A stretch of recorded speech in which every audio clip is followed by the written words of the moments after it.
glass. It is Thursday, and as we all know, there is smoke everywhere. I just saw one report from a meteorologist, I think it was Sam Cuffle, who put out that, good news, it's going to go away late afternoon tomorrow. Bad news, there's more coming on Saturday, so don't get too excited. My kid's got a 10U baseball tournament this weekend. I'm assuming that's probably going to get canceled. I mean, if it's this unhealthy, and based on numbers, like I want to say the number I saw for whatever the bad number is like 273. And that was in like 2023. And Charlie and I were talking about that off. They were like, dude, that was here for like a month. It felt like the numbers down here in southeastern Wisconsin. I can't imagine what it is up north. I'm sure it's even worse up north. It's like 500 to 600. It's double how bad it was in 23. Like, goodness gracious. Everybody be safe when you're outside. Try not to be outside for that long. Try to wear something to cover I know your there's face a lot of when you're out there. outdoor day camps and stuff that were getting canceled today. That, you have your summer school camps or whatever else. They were canceling. And we were like, don't bother because we're not going to be outside. Makes sense. I mean, yeah, that's you're putting yourself at a lot of liability if you keep things going, man. It's right. dangerous out there. Exactly right. So coming up on today's show, not guest free today. No, sir. Jack Starn, Brewer Fanatic, will join us coming up at 3:20. At 4:20, Frank Madden from the Locked On Bucks podcast.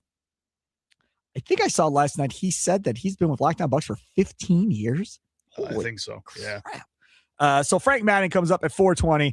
And obviously, we got to get into the Gary Trent stuff with him. Summer League. Nate, amen. There you go. That's what you got to look like every night last night. That's what it's got to look like, Nate, amen.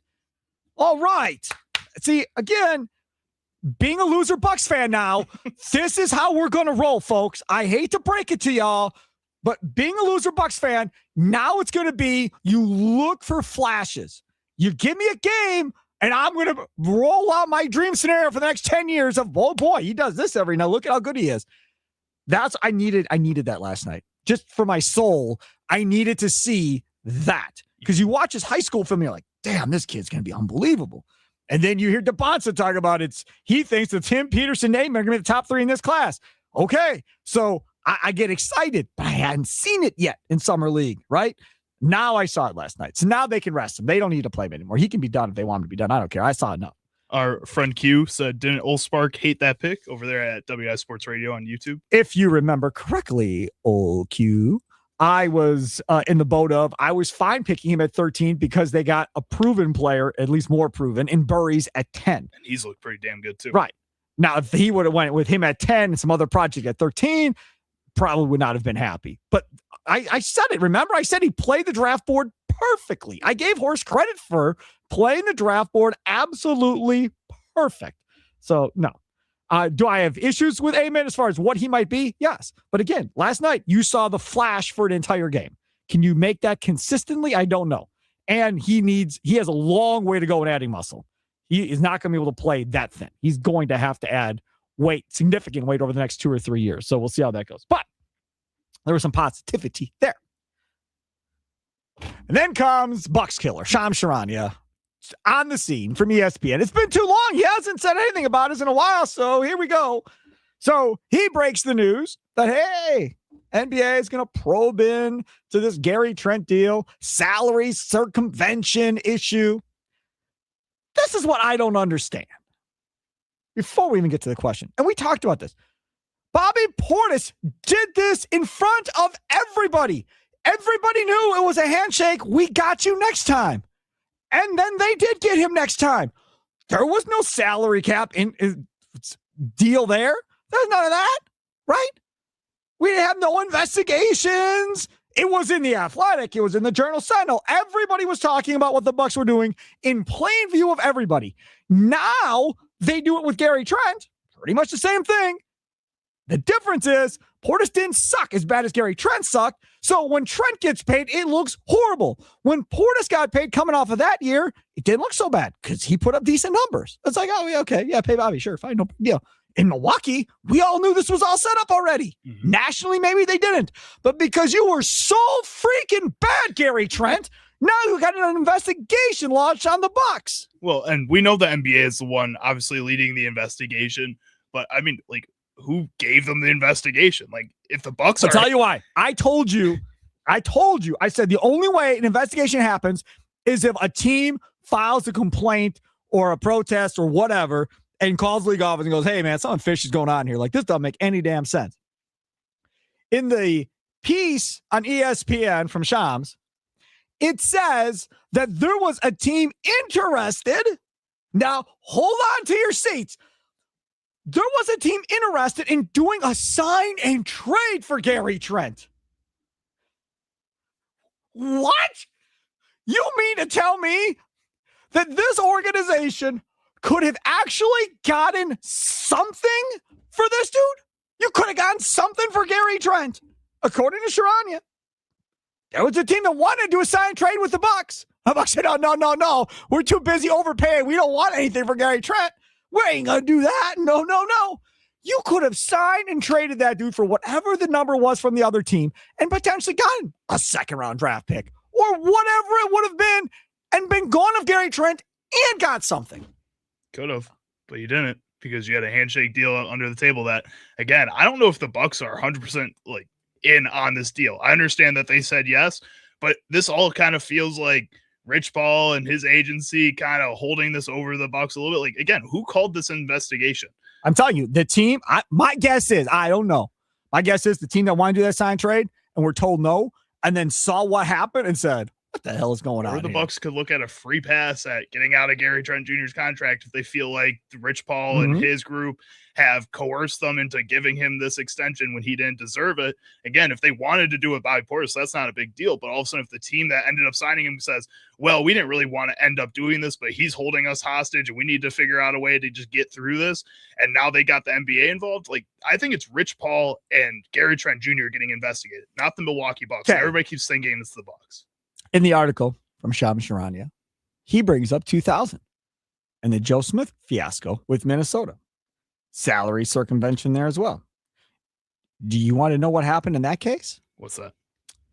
The Timberwolves were found to have circumvented the salary cap to sign Joe Smith. They were fined $3.5 million. Smith's most recent contract was voided and his bird rights were stripped away. Now, so far, I'm fine with this. You want to fine them $3.5 million? Cool. You're going to void this contract? Great. Got no problem with that. Wolves owner Glenn Taylor was suspended by the league. Oh, we don't have to hear anything about Jimmy Haslam for a couple of weeks. Wolves GM Kevin McHale was forced to take a leave of absence. Now, here comes the bad part. 5 first-round picks forfeited. 5. 2 were returned later. I'm not sure how they got them back, but at the time, 5 first-round picks. Man, if Gary Trent and Rich Paul cost us 5 first-round picks, he will easily become the most hated Bucks ever in Bucks history. Like, it's not even going to be close if that's what happens. And John Horst, bye-bye. There's no way. If you get penalized 5 picks like they did for Joe Smith, John Horst is getting fired. That's over. Probably deservedly because you so, just screwed the entire future of the Bucks by doing this dumb deal on the side. It's all over. And if John Horst gets fired for this, does John Horst come out and say, well, this is Jimmy Haslam that was making all this happen. He's the one shaking hands behind the scene. And then what happens with Jimmy Haslam? Does another investigation happen with the ownership and him getting in more trouble than just a suspension? Like, there's a lot of other dominoes that are going to fall with this if that happens. But that's the other thing. Does John Horst get another job after this? If he can find a way to convince another franchise that it wasn't him making all these decisions, I think so. And I think there's going to be a franchise desperate enough, or 2 franchises desperate enough to say he's a championship winning GM. We'll give it a shot. We'll see if he was telling the truth that this was somebody else's fault. So knowing what the Joe Smith penalty was, I swear to God, if it's 5, I'm going to lose my mind. Because there's going to have to be a baseline here if they find him guilty, right? The question is, what is the best case scenario for the Bucks in this deal? What's the best case scenario in the investigation? And I'm not saying, whoa, they're cleared. Obviously, that's the best case. But let's say they're found guilty. What's the best case scenario for you as far as penalties go that you'd be like, okay, we got slapped on the wrist, whatever, but we're good with it. What would it be for you? Nikolai Law talking text line 414-677-1250. 414-677-1250. Trell on the north side of Milwaukee. You're next on Wisconsin Sports Daily with me, Steve Sparky Pfeiffer. What's up, Trell? Hey, what's going on, Spark? I'm telling you right now, man. If John Horse and this management team loses a chance at such a bright future by a deal because you're quote unquote keeping your word. Listen, Gary Trent better not get caught up in no emails or no text messages. Yeah. Same thing for the Bucks thing. Yep. This could be a buttoned-up situation. There's no way they can prove it unless they got a smoking gun. That is what happened, Trell. That's what happened to Joe Smith. They had a signed agreement, Trell, that the NBA got. They signed an agreement with Joe Smith saying they were essentially going to take care of him next time around. It wasn't a wink. It wasn't a fist bump. It was a signed agreement the NBA found. Yeah, listen. I knew this was going to happen because all the national media has been talking about it. I'm like, they're trying to get the Bucks investigated because everyone, all the national media you go around, yep. Mannix, Windhorse, anyone you can think of. I'm like, why do they keep talking about this? The Bucks is not going to be a competitive team next year. Like, what? I said, they're trying to get the Bucks fined or get them investigated. So I'm telling you, I'm sorry, John Horse. It looks like you're on a good start to the rebuild with the draft picks and the players you drafted. But if you guys get caught with your hands in the cookie jar, I'm sorry. Haslam can go too. I know we can't make him get out of his ownership, but he can go too because that would be the biggest fiasco in franchise history if that would happen. Yeah, no question. Yes, 1,000. I'm with you, Trill. Thanks for the call. Now that would be something. If they force Haslam to sell. Well, and he said they can't do it. The NBA can do that. The NBA's done that before in the past. Yeah, but that was over extreme really circumstances. There's racist things and everything else going on. Yes, Clippers, yeah. that was complete. But it's happened before that. It has. They're not going to force them to sell the team unless it ends up being a really big blemish on the NBA that they've been able to do this under the nose of the commissioner, under the nose of the league office. That's going to be a problem. Tell you right now, we're streaming on YouTube, on X. We're streaming on Facebook. Fan Milwaukee Facebook page, YouTube, like and subscribe while you're there. Instagram Live. If you think they were guilty here, y'all need to go back and look at the Bobby Portis situation. If you think this is it, go back and look. Because I'm telling you right now, that one was in broad daylight. Broad daylight. Ain't nobody said a word about that one. So if they want to bring them down to their knees, you got another one you can go back and look at. And how nuts is it going to be if they penalize the Bucks, void this contract, and he goes walking to Miami? That's what's going to happen. You know that's what's going to happen. Oh, my goodness gracious. I think they do this and help him out a little bit because, it's not going to help him out. Giannis. Heat is not paying him this. He fits around the Giannis-type player. That's why they brought him back on that cheap deal, hoping that he could help out a little bit. I'm sure Giannis had some say in him coming back, too, and convincing him to take a lower deal at first. The 920 says, Clippers penalty for Kawhi. Similar problem. That's going to be potentially worse than whatever happens here with Gary Trent. That's a whole, shell of a company and moving cards around in order to get that's way more elaborate than what the Bucks did. So what I'm telling you is if the Bucks get stripped of, say it's Joe Smith was 5, let's say the Bucks get stripped of 3 first-round picks, get fined, Horse gets booted, and they got to do, and somebody's not allowed in the arena, the owners or whatever, however they come up with it. If that's the Bucks, the Clippers are going to get double whatever it is. They'll get a $7 million or $10 million fine. They'll lose 6 or 7 draft picks. It's going to be, now there is a situation. Do they walk into Ballmer and go, you gone, you're out? That I could see. What they're going to They won't do it to the Bucks, but they could do it to Ballmer. Yeah, but what they're going to struggle with Ballmer is that he's been one of the best owners outside of this situation for the NBA over the past 10 years. They're going to have to. It's going to matter to Adam Silver in the league. He and the NBA have been willing to look past things if they feel like it's going to be too big of a blemish on them. Like they've been willing to try to bury anything as long as it keeps them in pace with MLB, with the NFL as close as possible. And all these situations that are happening right now, Kawhi, you're going to have to find a way to suspend Kawhi too because he's involved in all this. Yep. I don't think you force Ballmer to sell, but you find a way to suspend him and get him out of the limelight again because he just keeps getting dragged back up into it. From the 414, you guys can't pin this on Haslam. He wasn't an owner when this deal was struck. In what world are you talking about? Been an owner for a little while now. What are you talking about? He didn't take ownership like a month ago.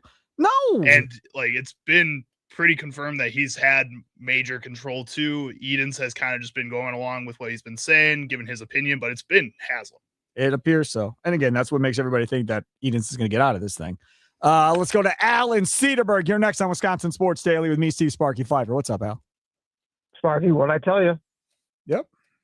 I said 2 days ago, I said, we're going to get investigated. And the one thing, and I'm not sure if I made this point clear enough, and this is what I was really trying to convey, was that this is not as much of the media and the NBA going after the Bucks. I think this is Adam Silver trying to make an example of Rich Paul and the rat-infested nature of the agent and team relationship that has gotten so out of control because of this day and age of social media. And you think about with Rich Paul's visibility with his podcast, and Charlie was alluding to it, this has been like things like this and had been going on for a very, very long time in the NBA. I brought up the Joe Smith thing before, this topic this afternoon, 2 days ago. I said that was very similar and there's been other circumstances. However, Adam Silver has to draw a line. And when it feels like he is the one getting made a fool, he's going to step in. And that's when things start to get a lot more serious. Now, worst case scenario, I don't know, but best case, void the contract, give us a fine, take a couple second rounders. I don't care. If we could just get out from that contract. But man, Horst needs to be fired because between him and you look at the lineage, Sparky, just hear about what Joe Dumars did down in New Orleans. What? So he didn't understand the contract that he signed DeAndre Jordan to, and he thought it was a 1-year deal, but it was actually a one. Yeah, exactly. And he didn't understand that. So now he has guaranteed money where he has to pay way more to DeAndre Jordan than what he should have. And it's like, look at the stupidity. Horst was part of that organization with the Pistons. See, now that's funny because I read something else on that. I don't know what, obviously we all read different stuff on social media. I had read that they gave him 2 years because they thought they were in competition with other teams that were only willing to give him a year, and 2 years guaranteed that they would get him in their locker room.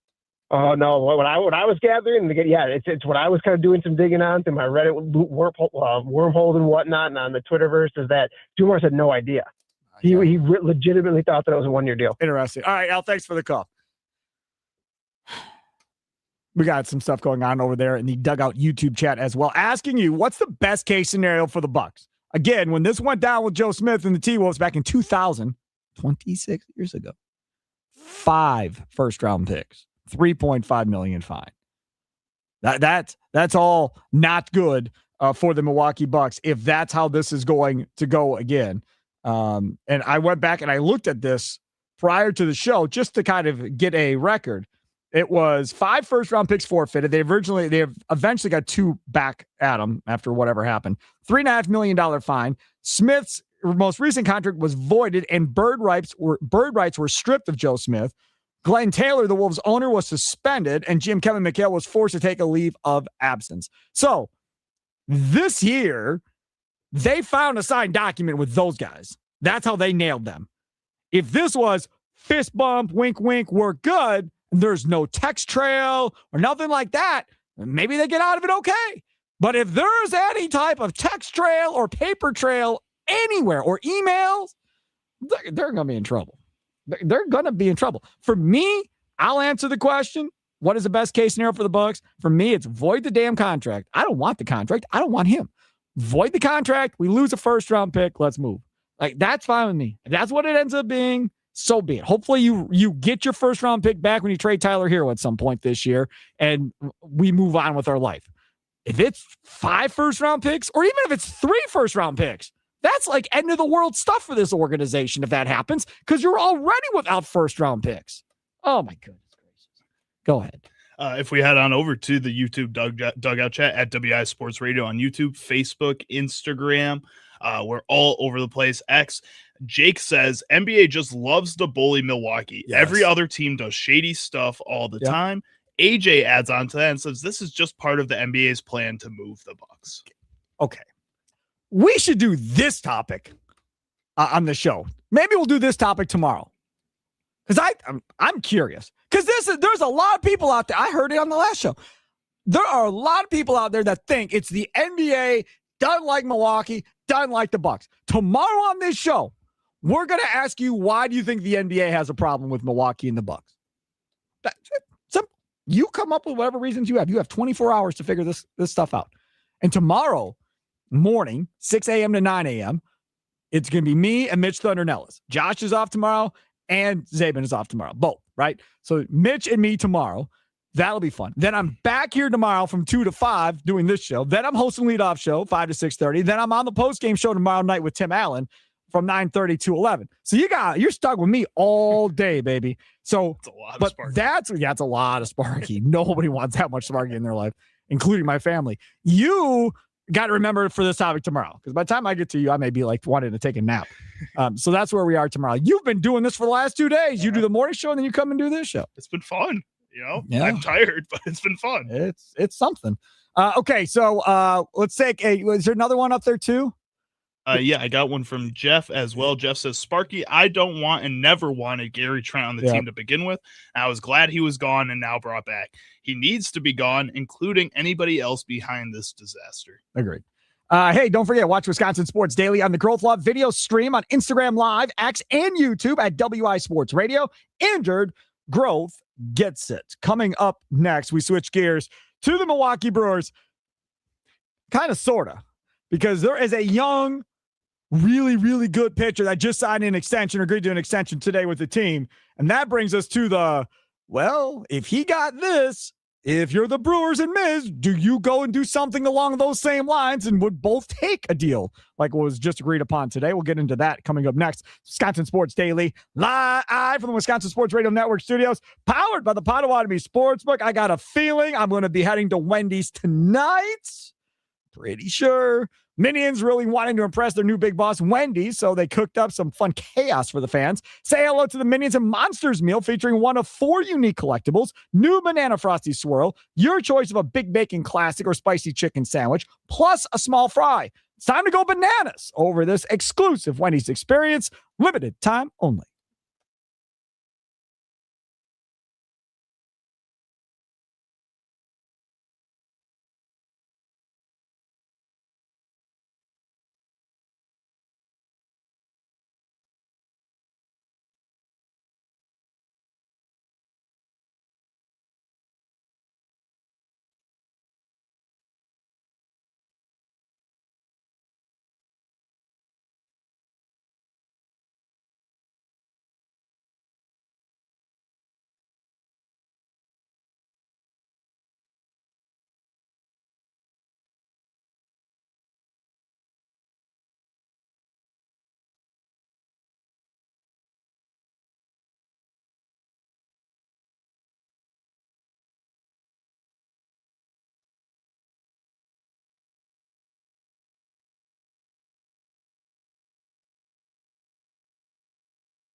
Welcome back. Hope you all are well. I know this smoke can be a pain in the butt.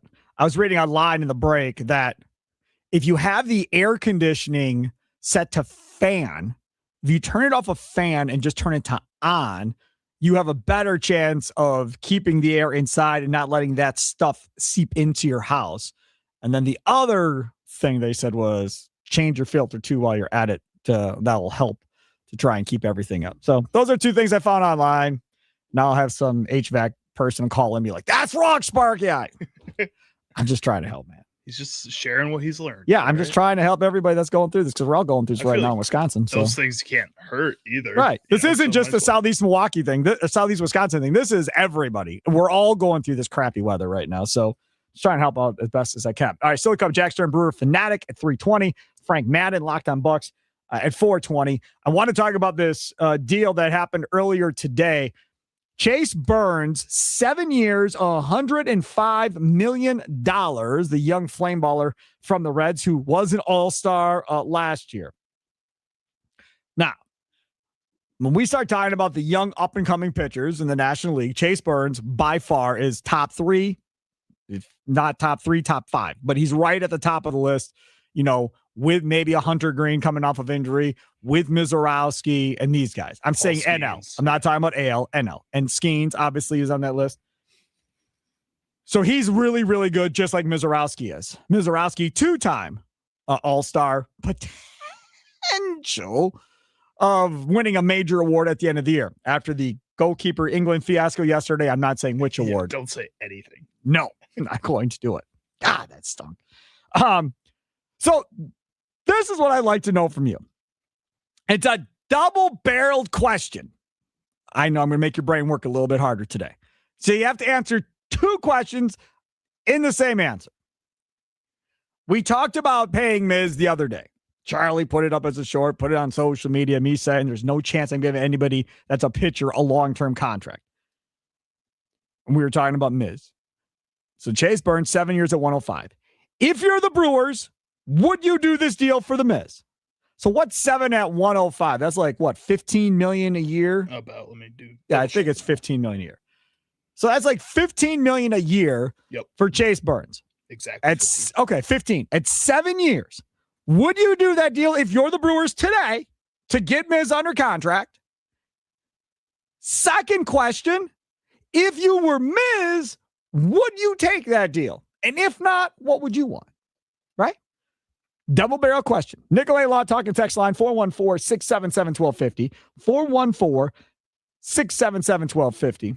On the socials, like we said, at WI Sports Radio, X, YouTube, like and subscribe, Instagram Live, and of course, the Fan Milwaukee Facebook page. Still working on trying to figure that all out, getting a switch over to WI Sports Radio. We're working on it.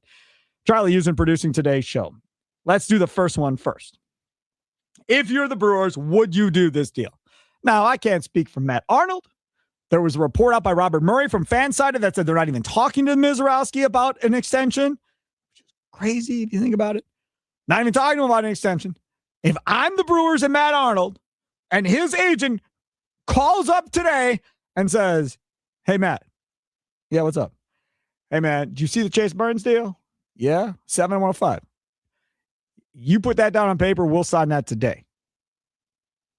If I'm Matt Arnold, man, that dude's going to have that in front of him within minutes of me hanging up that phone. Like, it's going to be done instantaneously. It will be the quickest contract ever written in the history of Major League Baseball if he says he'll sign 7 at 105.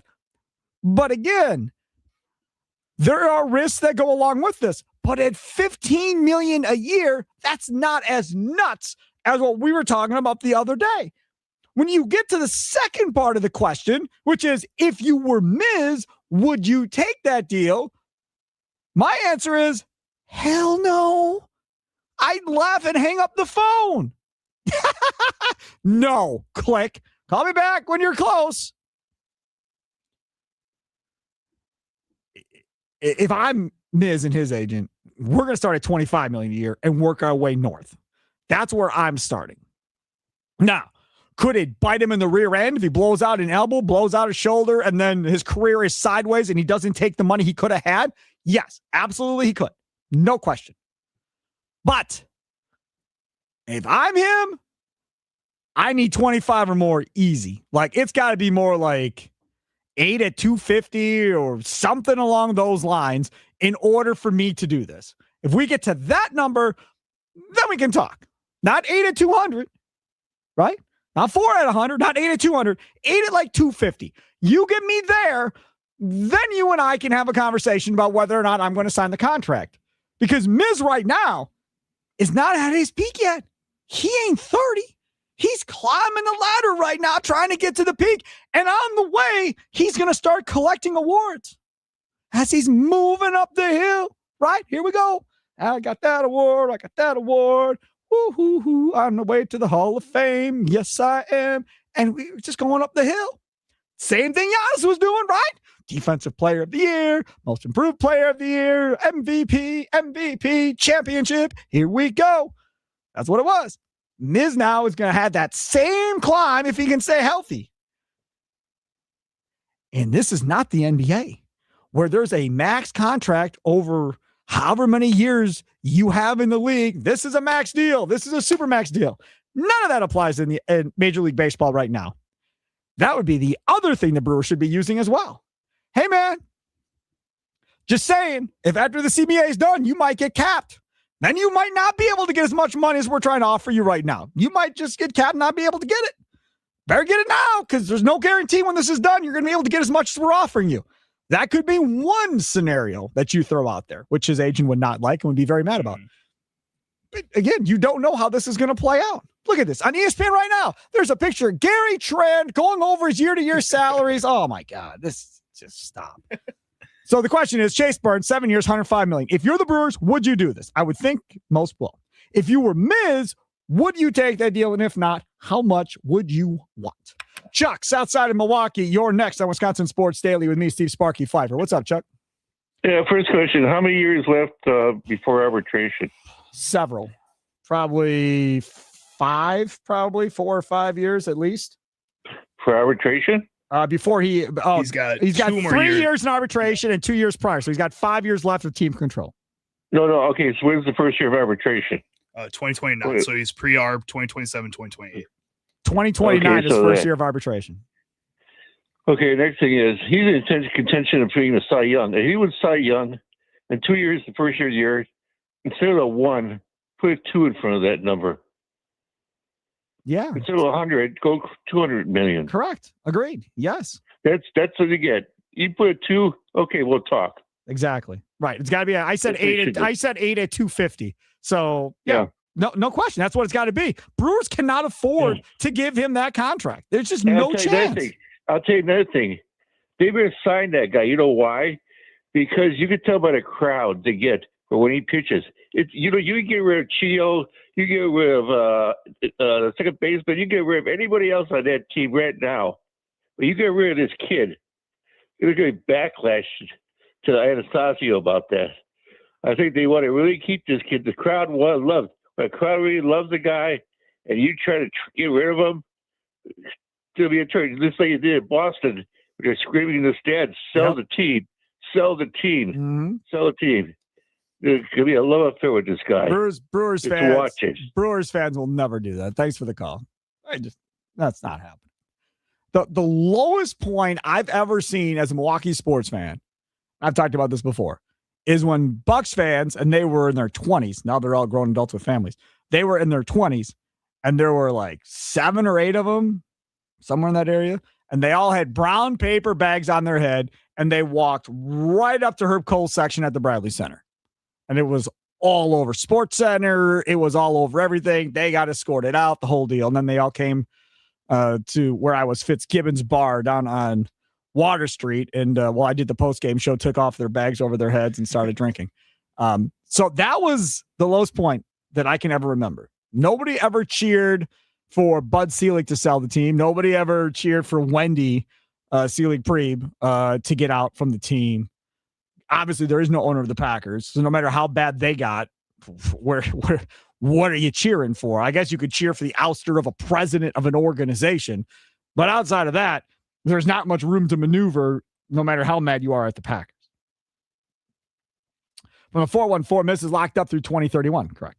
No need to sign him to that deal now. You'd only get one additional year. Correct. That is correct. So it would have to be, again, for longer than that. Because I said 8 years. So that would put you what? Through 2034, 2035, and he's signed through 2031. Yeah. Like I'm okay with that. That buys up like 3 years. Yeah, but that's also at $32 million a year, and a guy that throws 5 miles per hour. Like, I understand. Yes, you're gambling on the arm staying healthy, 1,000%. But that's why I'm saying there's no chance the Brewers are doing it. But the Dodgers would. The Dodgers would give it to him. The Yankees, the Red Sox, they don't give it to him. Want to know why? Because even if it goes sideways, they got a pile of money that they'll just make up for it with somebody else that they want. But the Brewers, I think a lot of these other teams, yes, maybe they would give him that much money after a while, but I don't think their initial offer is going to be that much money. I think they're going to go in with the same kind of notion that, hey, like, you're going to be a little bit of a liability for us moving forward here. We're going to have, especially those teams, a lot of other guys under contract already too. That's the other thing, is that they've already started making these massive long-term deals. So they might get a little bit more cautious of making these long-term deals if they have so many guys under contract moving forward here. Yes, those owners are rich and they have a lot of money, a lot more money than Mark Atanasio, but they're still going to run out of money at some point too. And they have to start making decisions like that too. I don't believe you. No, the Dodgers ownership group is not running out of money. No, they're not. They got to get more fiscal with their money. The Yankees are not running out of money. No, they're not. These top echelon teams are not running out of money. The guys that are the king of the hill. Do you have cheaper owners like Ricketts in Chicago with the Cubs? Yes, you do. They should be spending more than they are. And they're spending a bunch of money compared to the Brewers. Then you have the cheapos with the White Sox, with Reinsdorf, and over there in Chicago, because he doesn't have the revenue money that the Cubs have and so forth. But they're in Chicago. Like, you can't tell me that if somebody else bought that White Sox team, that payroll wouldn't automatically go up with somebody else's brain in that role. Well, and Reinsdorf, like, say it's Mark Cuban. Also, yeah. Yeah, but like, if Cuban said, I want a piece, and got into the White Sox, that payroll would go from 120-something to 250-something immediately. Probably, but once he gets to 250-something, once he gets to 300-something around that point, like, again, you have to start looking at your finances a little bit closer. You can't just automatically add another $200 million to that when you've already spent that much money. When you're spending $180 million, you can kind of look at $200 million and say, all right, you know what? That gets us right around some of these other teams. I think it's more reasonable that the Brewers sign these guys again in 5-6 years, when the Dodgers have signed 4 more guys to $100+ million contracts. That's going to be an issue for them. Let's go to Jeff in Greendale. You're next on Wisconsin Sports Daily. What's up, Jeff? And not much, Sparky. How you been? Good. Good. Hanging in there with all this good smoke stuff going on? Yeah, dude. My 10-year-old has asthma, so this is not ideal conditions. He's got a baseball tournament tomorrow. I was like, you're not playing if they play it. That's not happening tomorrow. So, yeah. Safety first, man. You know Safety first. Yep. Hey, I have a quick question before I answer. How old is Miz? Is he at 21, 22? I think he's 22, I think. 22, that's what I was thinking. Yep. Okay. I would say if that offer comes, absolutely, just like you. I'll take the $15 million a year for that many years. But I say on the other side, I would say no. No, I'm wrong. He's 24. 24? Wow, he's young. Wow, for some reason, I thought he was only like 22. Yep, 24. 24. Still, I'll just throw it back. If they would come back and say, laugh, like you said, the Brewers say, hey, we want to do this. Don't think so. But you touched on was you don't know what this bargaining agreement's going to come, when it comes out, how long it's going to take, all that good stuff. We don't know. Right. If they would come back and say, we'll give you 3 for 60, meaning $20 million a year for 3 years, thinking that he was at 22, 23, but still, if they give me 3, if I'm the Brewers and hear 3 for 60, that would still give him time. Like you were saying, he's going to build up these accolades. Hopefully he keeps his arm there. Give him 3 for 60, just to have that window to possibly, if this team can stick together with what they have, because you're going to have Terang and them still in the window with the young guys coming up. Jeff, the problem, that will give me the window possibly to have a chance of a championship before he goes. What do you think on that? The thing is, he signed through 2031. So right now, Yeah. 3 years doesn't do anything. You're just going to overpay him from money you don't have to pay him. So if you're going to extend him, you've got to get through 2031 by a couple of years, which means you're talking like 7 or 8 year deal somewhere in that area to make it work. Thanks for the call, Jeff. Appreciate it. Let's see, where are we on time? All right, we got to take a quick time out. Mike and Waukesha will get to you coming back on the other side. It's Wisconsin Sports Daily, live from the Wisconsin Sports Radio Network studios, powered by the Potawatomi Sportsbook. Sparky here.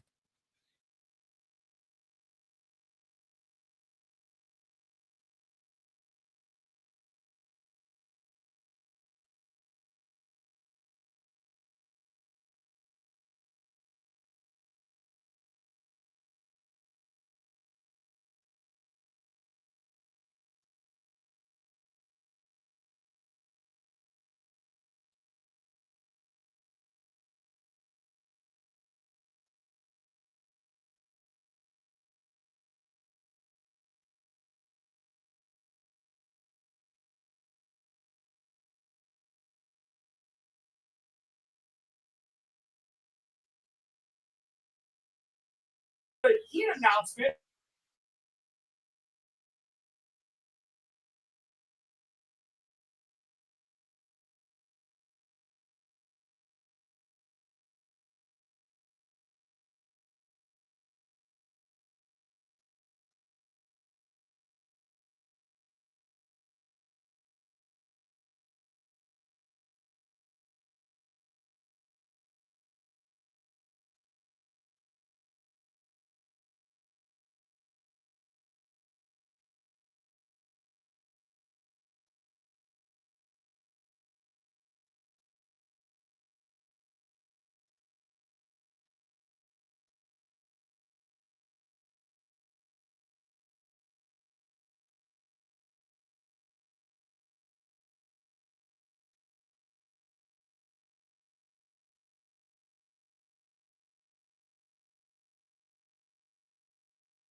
Wisconsin Sports Daily. See Sparky Fiver. Charlie using with you. Don't forget Potawatomi Sportsbook, 2,000 square feet. 30 different events you can watch at one time. 2 levels of great seating. All kinds of different seating options. Reserve your seat ahead of time at Potawatomi.com. Just take a nominal fee, but that goes towards your food and beverage for the night at the Potawatomi Sportsbook. Burgers, wings, salads, wraps, whatever it is, full service kitchens, amazing. All day brunch, over 40 beers on tap, over a dozen different specialty cocktails, homemade desserts and pastries each and every day. Check them out at Potawatomi.com. If you've never been to Potawatomi Casino Hotel in Milwaukee, it is amazing. I'm here to tell you that sports book is the best in the Midwest, not close. Mike in Waukesha, you're next. Chase Burns gets 7 years, $105 million. If the Brewers, would you do it? If you were Miz, would you do it? You know, if I was Miz, I might think about doing it. But if I was the Brewers, not a chance. I mean, you got him till, like you say, 31, although you're going to get into the arbitration years. It's just too risky. These guys' arms go, you know. Yep. Look, I never thought Burns would lose it. So what did Skubal do, Sparky? Did he go through arbitration already? Or Yeah, he's going to be a free agent. But isn't he getting like $30 million this year? That's $40 million, I'm pretty sure. Yeah, in arbitration. He won that in arbitration. Correct. So that's what's going to happen to Mizorowski in arbitration. They're going to be shooting for 30, 40 million, aren't they? Well, it depends how healthy he is and how great he is by the time he gets to 29, 30, and 31 possibility. Yeah, but the other thing is we don't know is what will arbitration look like by that point with the new CBA? Yeah, I say, you know, no deal with the pitchers. Stay with the position players. Yep. No deal with the pitchers. But what I do think they should do, give some of that money to Chris Hook and those pitching staff guys, and just have them keep developing nice young pitchers for us. 1,000%. Never let them leave. Thanks for the call. Agree 100%. You cannot let them out. YouTube, Doug Out Chat over there. Got a bunch of people commenting over there. Go ahead and pick one or two, Charlie. And Conson, he says they paid Big Woo over $20 million. Miz gets 25 plus easy. It's a 1-year deal, 1-year time. That is based off the average of all the other starting pitchers in the league. They kind of had to do it to A, give him respect, and B, because they thought he could be really good when he's healthy. And he was really good when he was healthy. Just too bad he's not healthy ever. Yeah. If we also go down to Brent, and he says, Brewers don't keep their homegrown pitchers. Imagine the trade package we get for the Miz in a few years. Correct. Yeah, you get a haul. You traded him with like 2 years left on the deal. Now, again, you're not trading him if you don't have a World Series at that point. But if you've won a World Series and he has 1 or 2 years left on his deal, then maybe you do make that deal. But if you don't have a World Series yet and he's still mowing him down, there's no way you're trading him. You can't trade a stud with years left unless you have a World Series in your back pocket, my opinion. Let's talk about the Crew coming up next. The 2027 regular season schedule is out. I got it emailed to me. I'll give you all the highlights of that coming up next. Plus, Jack Stern, a Brewer Fanatic at 3:20. Wisconsin Sports Daily, live from the Wisconsin Sports Radio Network studios, powered by the Potawatomi Sportsbook.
Some shows talk about one team. Other shows barely talk sports. This show will talk Packers, Brewers, and Bucks. Every day. It's Wisconsin Sports Daily with Steve Sparky Pfeiffer on the Wisconsin Sports Radio Network.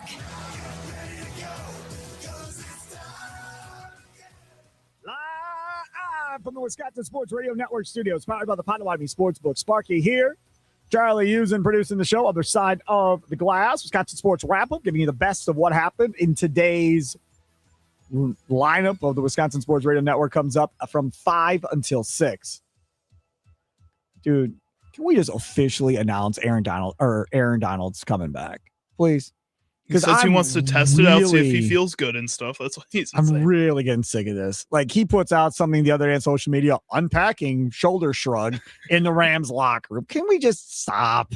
Just tell everybody, I'm coming back, and me and Myles Garrett are going to ruin the NFL. Like, just say it. Wouldn't it be so anticlimactic if he was doing all this and was like, and I'm joining the Rams coaching staff as a defensive line specialist or coach, and then all of this will he, won't he stuff just goes away. It's like, that's what you were doing this whole time. Screw you, dude. NFL screwed if he's playing with Myles Garrett. Like, I'm just telling you right now, I don't care about the Packers. I don't care about anybody else. I'm just telling you, if those two guys are side by side, it's over for the rest of the NFL. I just think that you're not running up the middle on those two. I'll promise you that much. He's one of the greatest athletes of all time, Aaron Donald, the NFL athletes of all time. He's one of the greatest defensive tackles of all time. I don't know. He's still playing a really physical position and coming back after a break. Rob Gronkowski didn't fare all that well injury-wise when he was coming back from his retirement, and that's an extremely physical position, kind of same deal. Like, I don't know. And Gronk's one of the greatest athletes of all time, too. Gronk also wasn't the most healthy and everything about what he was going on off the field and how he treated himself, his body. I get that. It's still like a big jump to get back into NFL action at defensive tackle, man. Yeah. No, I hear what you're saying. Yeah. But Aaron Donald's like a physical specimen. Like, that dude is just on a whole nother level, I think. All right, 3 o'clock. Gronk did take care of his body. Oh, my God. But if he did. Oh, that's what I'm saying. Did you, speaking of which, let's sidetrack it completely. Did you see the video of Joe Mazzulla? Holy crap. I saw a video last night on social media. The Boston Celtics head coach. This dude is ripped. Like, every part of his, from like shoulders down is muscle. Every part, front, back, side, it's all muscle. This dude is like, I don't know if he was doing mixed martial arts or if he was boxing. I don't remember. I think it was mixed martial arts. And he's got his shirt off and he's going at it with this dude. And it was all over social media yesterday. Like, oh my God. Dude is just a robot. Do not mess with that, man. Dude's a robot. Oh my God. I was like, you're crazy, man. Do not mess with Joe Mazzulla. I don't care who you are. All right, 3 o'clock. Let's go. It's time to talk about the crew. It's Wisconsin Sports Daily on the Wisconsin Sports Radio Network. All right, let's go to some more Brewers stuff.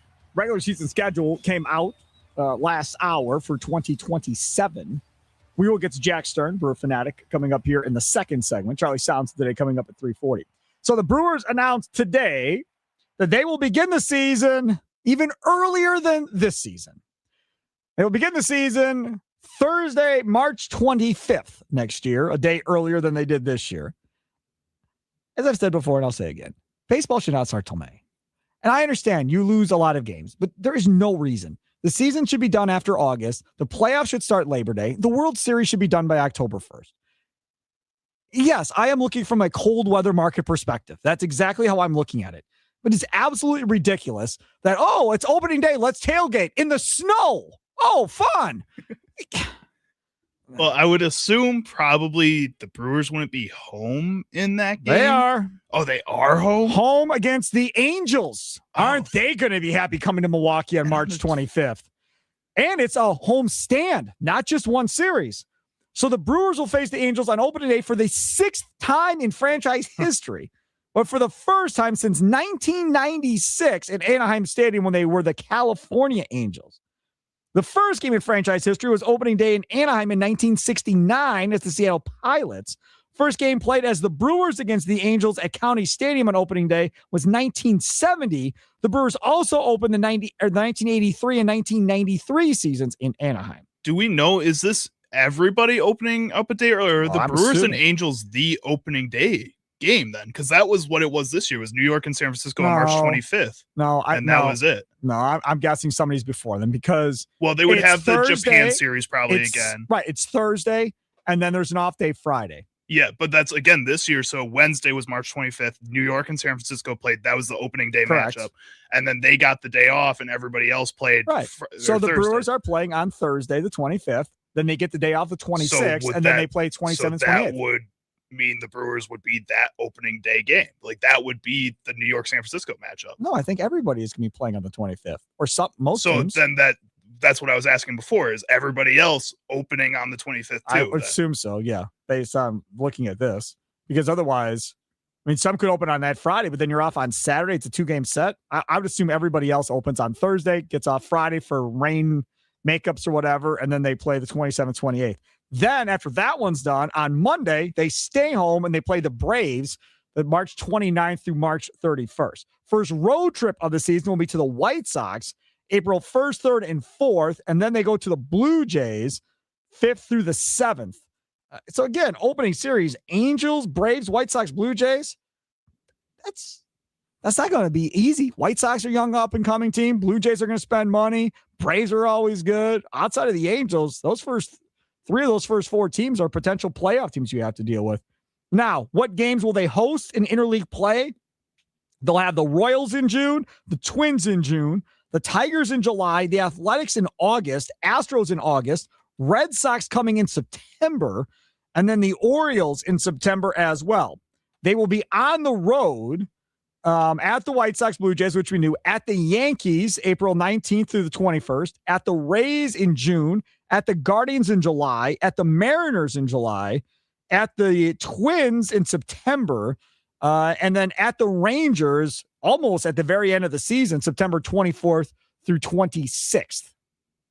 All right. So that's not bad. Somebody just popped in. Opening night is the 24th on Netflix. Mm-hmm. Yep. Good. So I won't have to watch that again. ESPN already has updated everything too on their side of things for the schedules, all of that. This is kind of interesting. Like the Brewers and Angels are an interleague series, and then you got Pittsburgh and the Athletics as an interleague series. Ugh, and almost everybody else is playing within their leagues, yeah, or almost playing within their division. Like I hate that. Why can't the Brewers like start the season with a serious series? I'm good. I know you're good. I'm fine not starting. You like that? You like starting off. I don't know. I like having a marquee matchup right away. That's fun. Nope. Pass. Coming out of spring training, no, thank you. Chicago and Cleveland are playing too. Milwaukee's longest homestand will be immediately following the All-Star break, a 10-game homestand featuring the Twins, Tigers, and Marlins coming out of the All-Star break next year. That could be the way those teams have played so far this season. Next year, if a lot of those teams take that next step with their young rosters, that could be a tough break out of the All-Star break. Home games on Memorial Day, May 31st versus the Dodgers at American Family Field. And they get a home game on Labor Day against the Cubs. Ooh, all right. September 6th. People are going to be marking that on their calendars, both those series and games. That'll be fun. It's always weird to me that baseball comes out with their schedule so far in advance. And for the NFL, you have to wait forever. Well, because it's to figure out the schedule. And baseball's at the All-Star break going, here's next year's schedule, everybody. The NFL learned how to make it an event, and it's probably overall less work to do than the MLB schedule. I think. What do you mean? You have so many less games to schedule. There's 162 games in baseball. It takes way longer. That's for what baseball. I'm saying. That's why I said football's easier. So the NFL should be able to put theirs out at some point during the season. They don't want to do that again. They made it an event. The MLB doesn't want to wait on it because it's going to take too long to get through it. So they try to get it as done as possible, as fast as possible. Then why wouldn't they? Okay. You just said they made an event. Then why wouldn't you do this on the night of the ESPYs? The ESPYs are at this time, and then the schedule release is either right before the ESPYs for the next year or after. They clearly had it. So they could have done it on the off day after the All-Star game. You kidding? You want like the MLB to do their schedule release or the NFL to do the schedule? The MLB schedule release. Because like again, instead they don't of just doing it. They don't care about it. Like clearly, they don't care about it. Yes. Like why would they do that? And also, they would have to have a partnership with the ESPN or a good partnership with ESPN, and we know they don't have a good partnership with ESPN. Promise you, if they cancel the ESPYs, like 5 people would care in this country. Nobody would care. I figured out the ESPYs were happening like 3 days ago. I was like, oh, Marcelo Hernandez, the guy from SNL. That's interesting. And then I didn't watch it. Never even heard of that person. From the 715, Let's see, talking about extensions and so forth with Miz and all that stuff. Best thing they could do with the most important player on the team is extending Contreras. He actually wins you games handling the staff. Could you imagine Sanchez being the number one catcher, or insert another name? That type of quality just isn't available. 715, you are preaching to the choir, my friend. I've been asking for that. We've been saying it forever. Yes. For months, I've been saying to extend Contreras. I've been saying it for over a year. Yes, you have. That's like, I don't know why they just don't do it. Like, I feel like you can get him for a cheap enough number. No other catcher in the league is getting paid like that. You can get him lower than any of these other players. I don't think he's signing for less than $20 million a year. Yeah, sign him at $20 million then. Like, that should be good. Like, sure, I'm cool with that. I'm fine with it. But it ain't my money. You're not signing Bryce Strang then, and then you got to probably sign Madej at that same exact number, because that's what he's asking right now, which is Connor Griffin's making 18 mil, probably about 20 mil for Madej before anybody else gets signed. Hopefully, maybe. Hopefully it doesn't go up. Crazy. Oh, you got the schedule there for the Brewers? I do. Look before the All-Star break. Ziggy says, wait, are we playing 4 games against the Pirates again before the All-Star break? They always do that, and we always get swept, says Ziggy. What does it look like before the All-Star break? Before the All-Star break, the Brewers will be taking on Cleveland at Cleveland. So that's that series Friday, July 9th through the 11th. You got the Pirates, Reds, Washington, Cleveland leading up to the All-Star break. So the Pirates are like 4 series before. Yeah. Okay. That's not right before. So I'm okay with that. That's fine. I don't mind ending the first half in Cleveland. I will say, yes, I'm mad about the Brewers having these interleague series to start the season. They got Atlanta for the second series. So that's kind of I know. I'll take that. Atlanta second series. And but again, Atlanta, White Sox, Blue Jays after the Angels. And then Phillies, Pittsburgh, Phillies, Yankees, Rockies, Cubs, Reds, San Francisco. This is going to be a tough first half. Do me a favor. You have it up. At the end of the season, give me like the last 2 weeks of the season. At the end of September, who do they end like the last 4 series of the year? Who are the last 4 series of the year against? Boston, Baltimore, St. Louis, Texas. 3 of 4 are AL teams. No Cubs at the end. And potentially, like next season, the way all 3 of those teams have played, they could either be really good or really bad. Well, I don't care about that. I care about where the Cubs are. Where's the last Cubs series at? 2 series before that. So they have the Cubs, Minnesota, and then that 4 series. So what are the dates on that Cubs series? September 6th through the 8th. And then they're done. So it's Labor Day forward, Monday through Wednesday, and then no more Cubs. And they actually almost have 2 back-to-back series with the Cubs. It goes Cubs August 30th through September 1st, then the Pirates, then back with the Cubs. Okay. I'm all right with that. That's not bad. Yeah. Because I don't understand why they don't do like football, where you end in the division. Why wouldn't you want Brewers Cubs to be the last series of the year? Or just like switch Texas and St. Louis. Why wouldn't you just do Brewers St. Louis then too? Like any of those series. I think that would be fine too. Do Brewers Reds. I don't care, but like something that has more of a storyline than Brewers Texas. If it was me, I would look at the teams and go, who do I think are going to be the 2 best teams in the division next year?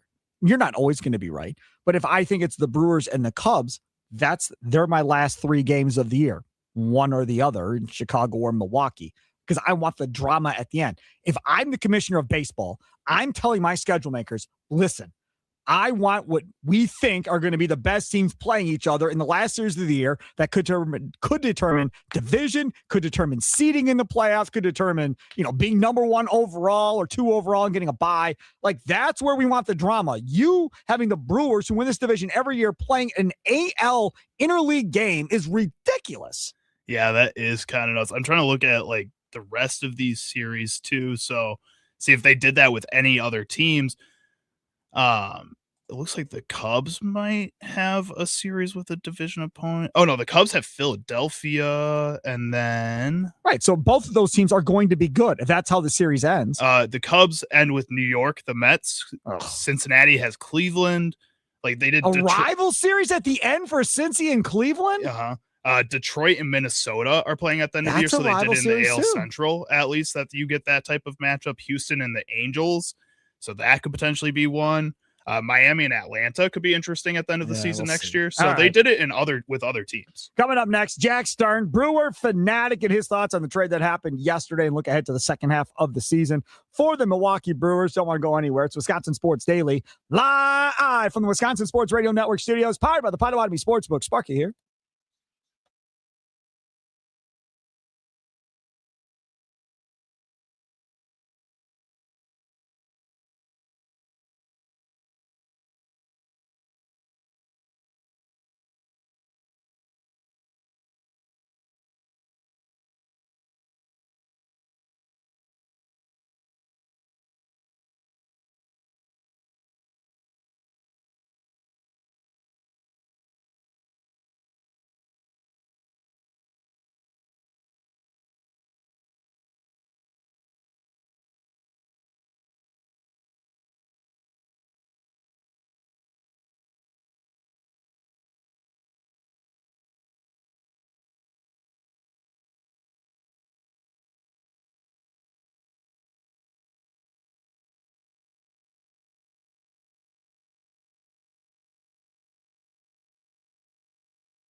Welcome in, Wisconsin Sports Daily. Steve Sparky Fiber with you. Habish, and Rotier. But now been injured Wisconsinites for nearly 100 years. Get hurt in a car accident. Get in a very, very tough situation mentally, right? Because now you are fighting the questions of, man, how am I going to pay for this hospital bill? Man, what about all these doctor bills I got? I don't got a car anymore. It's totaled. Now what am I going to do? Again, haven't been through this. Stress levels are immense. Lack of sleep happens a lot because you can't fall asleep because you're stressed out of your mind like I was. And you have to find somebody that you trust, whoever it may be. These guys have been doing it since 1930, a long time. Now, the lawyers change over the course of time, but what they demand, that is something that is constant. And if the lawyer doesn't fit into what they want, they're gone. And they bring in somebody else that will fit. Experienced, approachable, and dedicated to helping clients pursue the compensation they deserve. They're not just going to look through you and treat you like a number and wait to talk to the next person. And if they do that, then obviously I wouldn't go there either. But that's not what they're based on. They want to have the conversation. They want to do what's best for you and get as much as they can for you at the end of the day. 13 locations around the beautiful state of Wisconsin to go along with it. If you're listening in Wausau on the game, they're there. If you're listening to WNFL in Green Bay, the Fox Valley in Appleton in Green Bay, they're there. If you're listening to us in southeastern Wisconsin on the Fan in Milwaukee, all over the place. In Madison on the Fan, they're there too. Wherever you are, they are. Duluth Superior, they're coming. Just chill out. They'll be there. They'll be there one day. So again, check them out online. Habish, and Rotier, national reputation, hometown service. That's habish.com. Joining us now on the guest hotline, powered by Gruber Law. One call, that's all. I don't get to see his face today because he's on the phone. It's okay, though. I'll get over it. He is Jack Stern, a Brewer fanatic. Follow him on X by Jack Stern. How are we doing this afternoon, Jack? Oh, I'm doing great, Sparky. It's good to talk to you again. I feel like it's been a little bit. It's been way too long. In fact, it's been even longer for Kurt Hogue. I was looking at my phone today. I was like, holy crap, I haven't had Kurt Hogue on since April.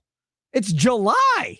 And then I was looking for you, and it's been since like May. What is going on here? Why am I not reaching out to my Brewers guys more, Jack Stern? Well, Kurt's a pretty busy guy. He's got a kid at home. He's chasing around. He was at the All-Star game. Like he's got a lot going on, so I could see it for him. But I don't know what happened with the two of us. No, Jack. No. What I'm saying is I have not texted to even ask him to come on since April. That's what I'm saying. It's not like he's blown me off or said no to me. I just haven't reached out to him. I blame Giannis for all of it because that's what's been sidetracking everybody in Milwaukee, and Wisconsin has been all the Giannis stuff. So that's finally done. We're at the halfway point. I want to get your thoughts, Jack Stern, on this deal with the Astros. I have little to no faith in McCullers being that. How do you look at this deal? I saw you had a thing that I retweeted as far as the pitch selection that McCullers has been throwing as of late. Yeah, so I mean, you got to keep your expectations pretty tempered, I think. I don't think this is the Brewers taking on a reclamation project that they think is going to be like an amazing resurgence story for them in the second half. That has happened before, but you know, McCullers is in a pretty tough spot right now. I don't think he's been quite as bad this year as the numbers look, but that doesn't mean he's been good. He's gotten hit fairly hard. The results just have not been there for him. The control on the breaking stuff hasn't been there for them, but just kind of looking at what they do with these kind of guys, this kind of feels to me like more of that. Maybe Aaron Savali is kind of a comp from a couple of years ago where Savali was pitching really poorly, had decent breaking stuff, but they basically just brought him in and said, hey, we're going to attack the zone with all different kinds of fastballs. You're going to pitch to our defense, and the results are going to be okay for half a season. And I would guess that's kind of what they're going for here. They need innings, obviously. Brandon Woodruff, I don't think we're going to see him in the regular season again, probably, just based on how things are looking, kind of piecing things together with the IL placement. Kyle Harrison is kind of up in the air when we're going to see him again. They just need a guy right now who can be competent and maybe give you a few outings down the stretch here in the second half of, 5 innings, and he's keeping you in the game. It's not exciting. It's not going to, wow anybody, but could they turn Lance McCullers into that? I think they probably can by doing a lot of the stuff that they do for a lot of these veteran pitchers when they come in. And then as far as the other guys that got in the deal, Colton Gordon, that's probably the guy who they think is going to have a little bit more long-term impact. He's a lefty, soft tosser. There's a little bit of deception to what he does, even if the stuff isn't very good. So Probably not a huge upside guy either, but if they can turn that guy into kind of a swingman for a couple of years, all you gave up was Jaden Fielder, who's probably not going to be a big leaguer, even if it was a good story with him being Prince Fielder's son. Damn. It's fine. It's fine. It's a fine deal. Damn, you just said Fielder ain't going to be a big leaguer. Man, he's not even in like high A ball yet. You've already wrote his career out for him, man. That's harsh, Jack Stern. Maybe it is a little harsh, but he was an undrafted free agent. He has good selection at the plate, but he swings and misses a lot. Hasn't shown a ton of power in the minor leagues. You can kind of look at the writing on the wall a little bit. That's my best guess. And honestly, when it comes to prospects, a lot of times you're better off assuming that they probably aren't going to turn into amazing big leaguers and assuming that they are. So especially a guy like that. Jack Stern, Brewer Fanatic, joins us. Follow him on X by Jack Stern. All right, let's talk about the Brewers' second half and how this whole thing lines up. Obviously, going into the All-Star break did not end well because it involved the Pirates. Plus, you had Mizorowski not fit pitching on Sunday because of fatigue. You had some elbow soreness for Harrison now. Again, I said this earlier in the week. If you're telling me there's elbow soreness with one of my better pitchers, I'm having imaging done. I do not care if I think I need imaging done or not. I'm making damn sure that all is well. And it doesn't sound like they did that. They're just like, it's fine. He'll be okay. All is good in the world. Your thoughts on the Kyle Harrison situation? Yeah, so obviously I wasn't there in Pittsburgh when this was all going down, so I didn't get to hear it like firsthand or be in the room as people were talking about it. But I'm definitely in that camp of I'm pretty skeptical of whatever the Brewers tell me right off the bat about an injury. We've kind of seen it before where they say, things are fine. This isn't going to be a big deal. The imaging showed there was nothing. And then, a week or two later, all of a sudden the timeline's been pushed back several weeks and it turned out to be a little more than they thought. So anytime I hear elbow, you're right, I get a little scared. We did just have Coleman Crow, though, who didn't end up missing a ton of time. They optioned him back to Nashville, but that did end up being basically what they said it was going to be. But yeah, you can color me skeptical on this one. I kind of need to see what happens here over the next couple of days. The fact that he was still able to pitch is probably an okay sign compared to what we've seen from some of these other injuries. But I have an eyebrow raised right now. I'll just say that. How about this one here? Starters this weekend. You have Logan Henderson, Shane Drone, and Robert Gass are going up against Alcantara, Max Meyer, and Yuri Perez. Looking at it just on paper, I would say advantage Marlins in that deal. But of Henderson, Drone, and Gasser, if it were me, I would say Henderson is probably the better pitcher now and probably in the long term. And everybody's talking about who that number 3 guy is. If Henderson can stay healthy and the Brewers decide they're not going to make a all-in move, it could be Henderson in the playoffs. I think they want it to be Logan Henderson. You saw the opportunities that they were giving him before the back injury cropped up. I think that he's really put some things together this year. I know he showed well last year when he got chances, but he was still kind of going up and down. This year, he's gotten a little more comfortable with that cutter so that he's got something kind of going the other way. He doesn't throw that new slider that he has super often, but he's got that in the back pocket where that's going to break as much to the glove side as his changeup does to the arm side. Yep. So he's a lot more well-rounded as a pitcher. He has a starting pitcher's arsenal. He's got pretty good control of that arsenal as well. So I would agree with you. I think that he's probably that guy. And out of all the guys that they have healthy, certainly probably the best guy to jump into that number 3 role. It's just a matter of he's got to actually stay on the field, which is really the only thing that he hasn't proven quite yet. Nikolai Lautaka text line points out that Aaron Savali was DFA'd by the A's last evening. Do you think any interest there from the Brewers?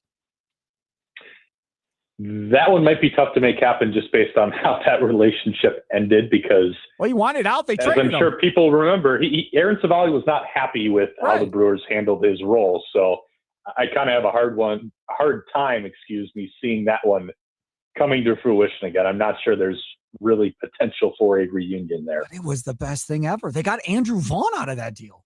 Like, you couldn't have scripted that any better for the Brewers. That definitely worked out in their favor, yes. Like everything else seemingly works out in their favor. Jack Stern, Brewer Fanatic. Follow him on X @by Jack Stern. Joins us here on the Wisconsin Sports Daily program. Okay, let's talk a little bit about third base and what's going on over there. What is going on with Joey Ortiz? You're the guy that's going to know everything. I thought I saw somewhere that he shortened his stride at the plate. And since he's done that, that's what's changed it. Other people are like, oh, it's just the mental aspect of playing third base versus short. He's more comfortable. I don't know. I'm throwing stuff out at the wall. You tell me what you know. So all that I see is that, yes, he has changed some things in the setup. The tricky thing with Joey Ortiz is I think for a long time he has not really been able to figure out what his normal, natural swing and his normal, natural approach look like. I think he's gotten a lot of messaging over the past couple of years. I think he's faced just the pressure of performing in the big leagues and then the struggles kind of snowballing. So I honestly wouldn't be shocked if it's a combination of both. I think that kind of cleaning up the stride a little bit, being a little bit more direct to the ball, being on time more is a big one. Like if he's kind of drifting forward with this big, long stride, that's not going to help you get on time with the baseball. Your swing is going to kind of be late. Your hands are going to be behind the rest of your body a little bit too much, and you can't really get through the hitting zone on time. So I think that's helping. But also, I do think that there's a little bit of mental clarity that probably comes with knowing that he doesn't have to be the guy. He's in a little bit more of a limited role. He knows that now his job is to play defense more than anything. He's going to be out there as more of a part-time player. When he is playing, he's going to generally be in situations where he's got better matchups if he's playing against a lot of left-handed pitching. That's obviously changed a little bit lately with David Hamilton on the IL, but I would guess combination of two. I think just cleaning up the mechanics a little bit, doing what his body is probably more designed to do naturally as a hitter. And then also there probably is a little bit of clarity that just comes with the change in role for him. Pat Murphy was saying on the last homestand that he took really, really well to that conversation, and, you know, just seems like he's in a better spot now than he was for quite a while there. The other thing the Brewers did was they made a different move. They got Braden Shoemake as well before the break to play third base. What is his role in this thing? I mean, he's not going to supplant Joey Ortiz if Joey Ortiz is hitting the ball well, is he?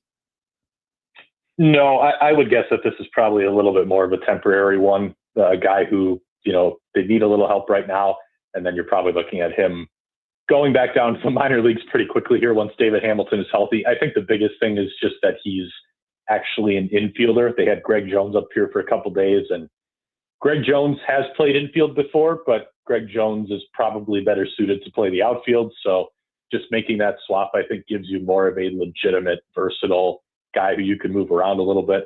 I don't think they're going to get much out of him. I don't think he's a very good hitter. I think that he's got some approach problems where he kind of goes against what the Brewers really like to do, which is don't swing at things. And Braden Shoemake has a tendency to swing at everything. He doesn't walk. He chases pitches that he really has no chance of hitting. So I am kind of curious to see if they get the depth back on the left side, David Hamilton comes back, or maybe if they do add somebody for that left side, which I'm not really expecting at this point, if you can get him back down to AAA, and then maybe you start working on some approach changes to that tap into something, because he did have a little bit of prospect pedigree a few years ago. So maybe if you get him in a lower pressure environment and you can find a way to kind of clean up the swing decisions, I don't know. No, I don't want him in Nashville. You've got Brock Wilken down there trying to figure things out. Brock Wilken had a nice June, sucks in July. And then you've got Luke Adams, who's been tearing it up right now. I don't want him down there taking bats away from these guys, Jack. You've got third base, you've got first base, you've got the DH. They can move some guys around, and you don't know what they're going to do with some of these guys at the deadline. Are they going to include Tyler Black, for example, as a trade piece? Are they going to include Brock Wilken as a trade piece? I don't know. Fine. Yeah, I'm fine. I don't want to move Luke Adams if possible, but he's not, not untouchable. But since you brought up the trade deadline, you went to where I wanted to go next. What big league guys on this roster do you think potentially could be on the move at the trade deadline as far as trade bait goes for the Brewers? Because for me, I'll give you one. I think Sal Frelick has to be one of them. So if I'm the Brewers, I would very seriously think about it. I think that from a numbers standpoint, on paper, it makes sense to try to find a taker for him. There's a part of me, this is just me speculating, putting on my tinfoil hat a little bit. The timing of the Luis Lara call-up, that you could make a case that kind of fits into, maybe he's getting 2 or 3 weeks here to show what he can do in the big leagues, and maybe that influences your comfort level with trading a Sal Frelick, because I think Luis Lara, when the dust settles, the goal is kind of for him to be an even better, more well-rounded Sal Frelick who's faster and hits for maybe a little bit more power, plays even better defense in the outfield. But I don't know that for sure. I think where it gets tricky is obviously the clubhouse impact. We saw what happened a few years ago when they got rid of somebody who was pretty important in the clubhouse in season. Even last year when they replaced Eric Haas as the backup catcher, that wasn't something that necessarily got great reviews from people with the team. So that's obviously something you have to factor in as well. That's probably why I wouldn't say that they're going to trade him, but I think he's got to be on the table. Looking at some other guys, I could see like maybe Robert Gasser gets dealt in a trade. Maybe Craig Yoho gets dealt in a trade. I said Tyler Black earlier. He's on the 40-man. Those are the kind of guys that they usually like to trade from, these guys who could be big league players, but they're probably going to be more productive big league players for somebody else. And it's kind of hard to see a full-time, more established role for them in Milwaukee. As far as prospects go, everybody wants to see Fisher. Everybody wants to see Madej. I'm interested in Luke Adams. Blake Burke is killing the ball. Am I right to say that we probably will not see any more prospects probably get brought up this year? I think that's fair to say, yes. I knew that was the answer, but I figured I'd just put it on the record. Jack Stern, Brewer Fanatic. Follow him on X at @ByJackStern. As always, thank you so much for coming on. What can people find over there at Brewer Fanatic today? Well, we just wrapped up all of our draft coverage, so Spencer Michaelis can finally rest easy a little bit here. There's a lot of good stuff on there. He's fantastic. Jack, he is amazing. He is so good. Like, he a must follow on X. You're a must follow, and that dude is a must follow. That dude is, I've never talked to him in my life, but he does amazing work. Now that we're done with that, though, he can kind of take a back seat for a little bit. I'll be back at the ballpark this week, 10-game homestand coming up, some more stories from the ballpark. Trade deadline stuff is coming up, obviously. So kind of getting into that stretch run mode where you're looking a little more at probably some news coming ahead, some more meaningful games coming ahead. Also, just a few storylines maybe coming about what exactly do the Brewers do with the players they have now, maybe some struggling players that they should maybe consider changing some things around with. I won't name names, but there's some interesting things to talk about coming up here. I love it. He is Jack Stern. Follow him on X at @ByJackStern. Check out BrewerFanatic.com. Thank you so much, Jack. Yeah, thank you, Sparky. You bet you. Take care. There he is, Jack Stern on the guest hotline, powered by Gruber Law. One call. That is all. Charlie, sounds of the day. We're going to get to it on time today. This is the first time in like years, feels like. It's been months. It's Wisconsin Sports Daily, live from the Wisconsin Sports Radio Network studios, powered by the Potawatomi Sportsbook. Sparky here.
It is Wisconsin Sports Daily. Sparky here. Charlie Houston over there. Don't forget Potawatomi Sportsbook. 2 levels of seating. All kinds of seating options. Got big booths, like 8 to 10 people. High top tables with chairs. Recliners as well, the first couple of rows. That second level, I know companies have rented it out to do like lunches, dinners, whatever the case may be. Obviously, you have to pay for it. Got a full menu at the Potawatomi Sportsbook. Over 40 beers on tap, dozen different specialty cocktails, all-day brunch, homemade pastries and desserts. It's amazing. And that 2,000 square foot center screen with over 30 sporting events on it at one time. Reserve your seat ahead of time because they get busy at Potawatomi.com. Don't forget shuttles to and from Brewers home games. Got home games coming up. So make sure to take your shuttle to and from Brewers home games right there at the Potawatomi Sportsbook.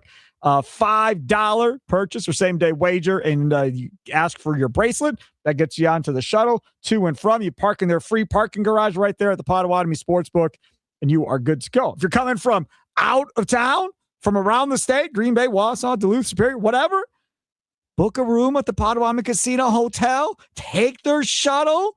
It's beautiful. You never have to get in your car. From the time you check in to the time you check out, 2-3 days later, they got restaurants all over the inside of this place you can go eat at besides the Potawatomi Sportsbook. High-end, really nice restaurants, too. You got Rock and Brews, which is amazing. Tim Allen's band just played there.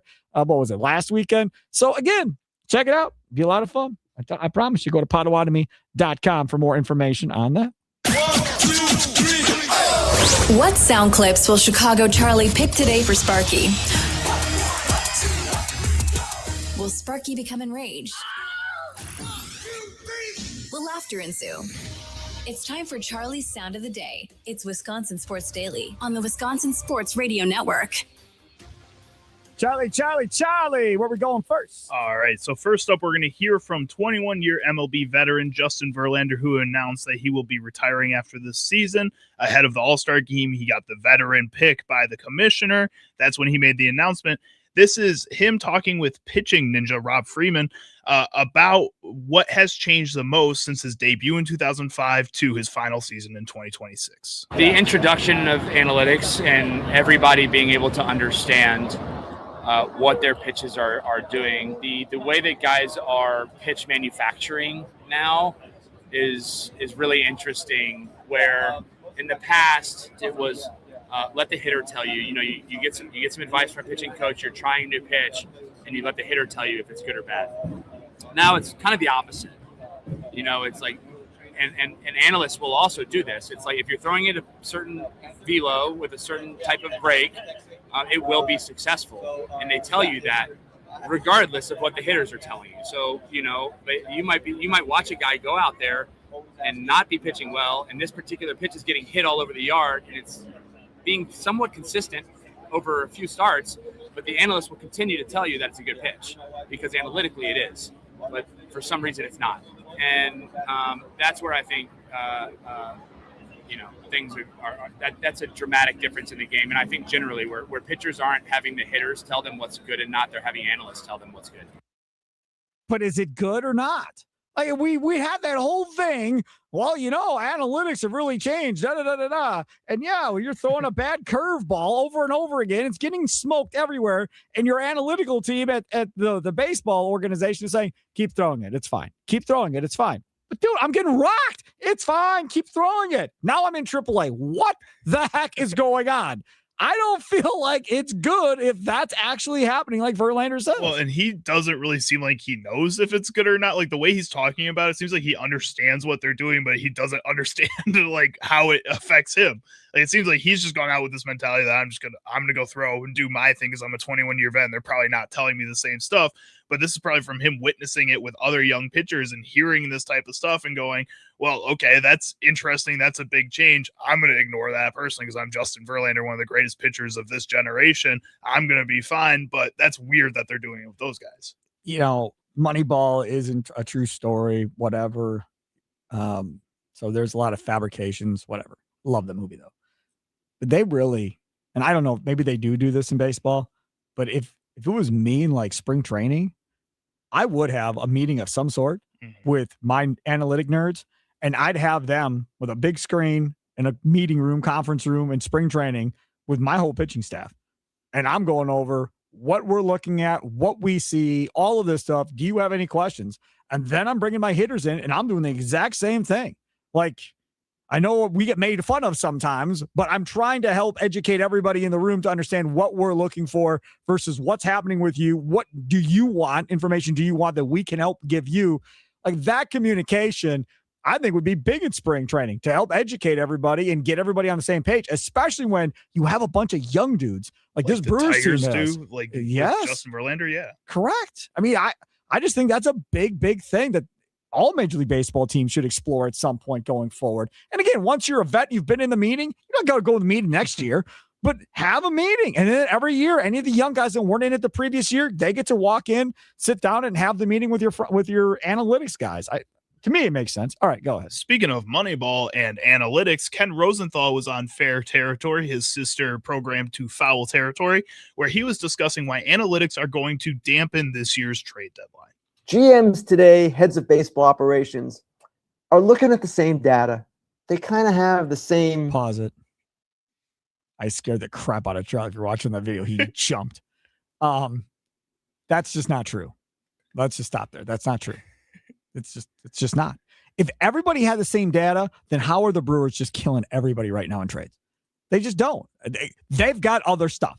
I firmly believe this. A lot of these teams to analyze the data better than differently. Teams, Correct. Not everybody looks at the numbers the same way. If that was the case, nobody would rob anybody on a trade. You never would have these type of moves of guys getting taken advantage of other GMs. And you are seeing it happen. Tampa Bay does it. The Brewers do it. So some of these guys are looking at it differently than everybody else. Sorry to make you jump and scare the crap out of you. Go ahead. Mindsets, as Billy Bean described in our story, they kind of function like actuaries. And what do actuaries for insurance companies do? They seek to mitigate risk. Here's the quote from Billy Bean. This is not a criticism, but by its nature, analytics generally are very conservative. We sort of saw ourselves as actuaries, right? Actuaries from insurance companies.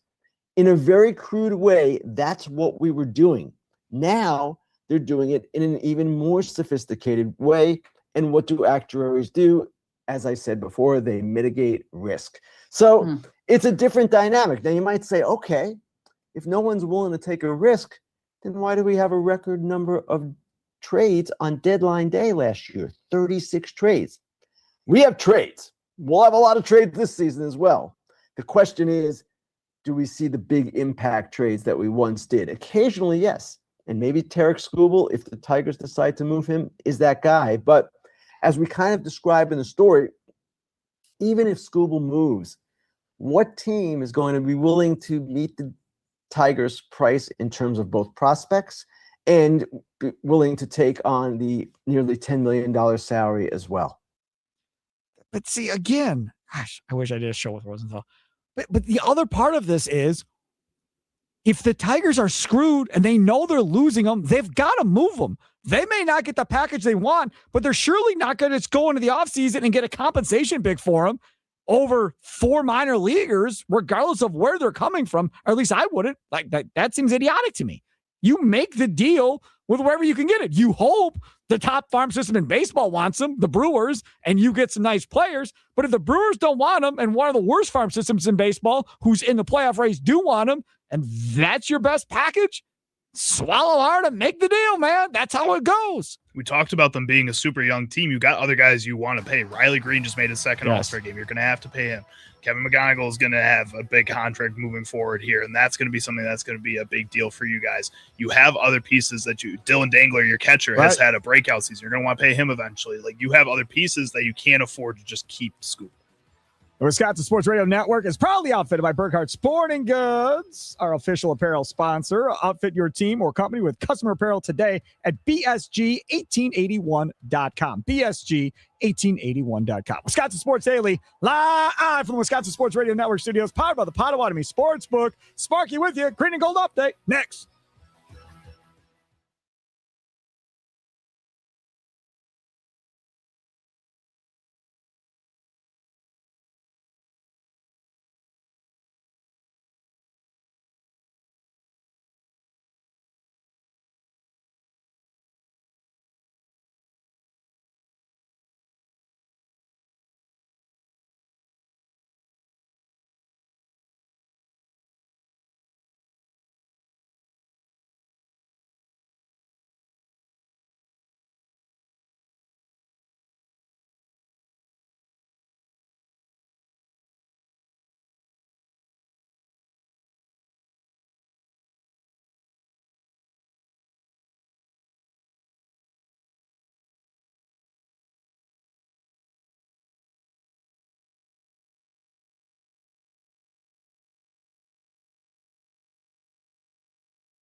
Some shows talk about one team. Other shows barely talk sports. This show will talk Packers, Brewers, and Bucks. Every day. It's Wisconsin Sports Daily with Steve Sparky Pfeiffer on the Wisconsin Sports Radio Network.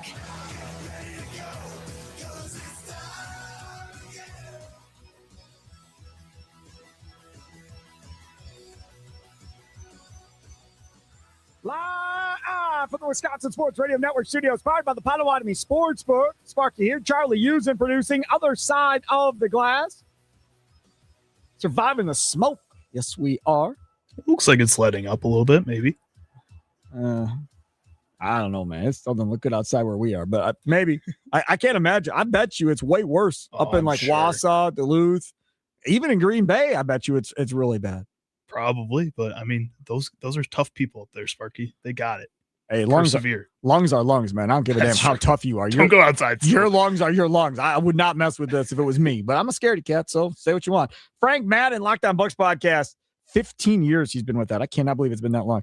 He joins us coming up at 4:20. We'll get more into this Gary Trent NBA investigation at 4:20. Talk a little summer league as well, as Nate Ament finally had himself a game last night. It was good. I watched that one. Things that we missed coming up at 4:40, but it is 4 o'clock. Got to do this. It's time for your green and gold update on Wisconsin Sports Daily, powered by the Potawatomi Sportsbook on the Wisconsin Sports Radio Network with Steve Sparky Pfeiffer. All right, green and gold update time. Charlie had one left over from Charlie's Sounds of the Day. We had a different topic here at 4 o'clock, but since Mitch Thunder Nelson and myself are hosting the morning show tomorrow, both morning shows, we're hosting Wisconsin Sports Wake Up Call and the Steve Zabin Show, as Zabe and Josh are both off tomorrow morning. We'll be on from 6 to 9. So we're going to save that topic for tomorrow morning for me and Thunder. Instead, we are going to play this last soundbite that Charlie has because it does concern the Green Bay Packers. Go ahead. This is Michelle Smallman of Unsportsmanlike Radio from 6 to 10 in the mornings on ESPN National Radio. She was discussing the top 5 teams that she thinks can't afford a slow start in the 2026-27 season. And the number 1 team on her list was the Green Bay Packers. The Packers have got to get off to a fast start, and it has to be Jordan Love as the catalyst for them to get off to that fast start. I don't want to hear about Toyota-thon ever again.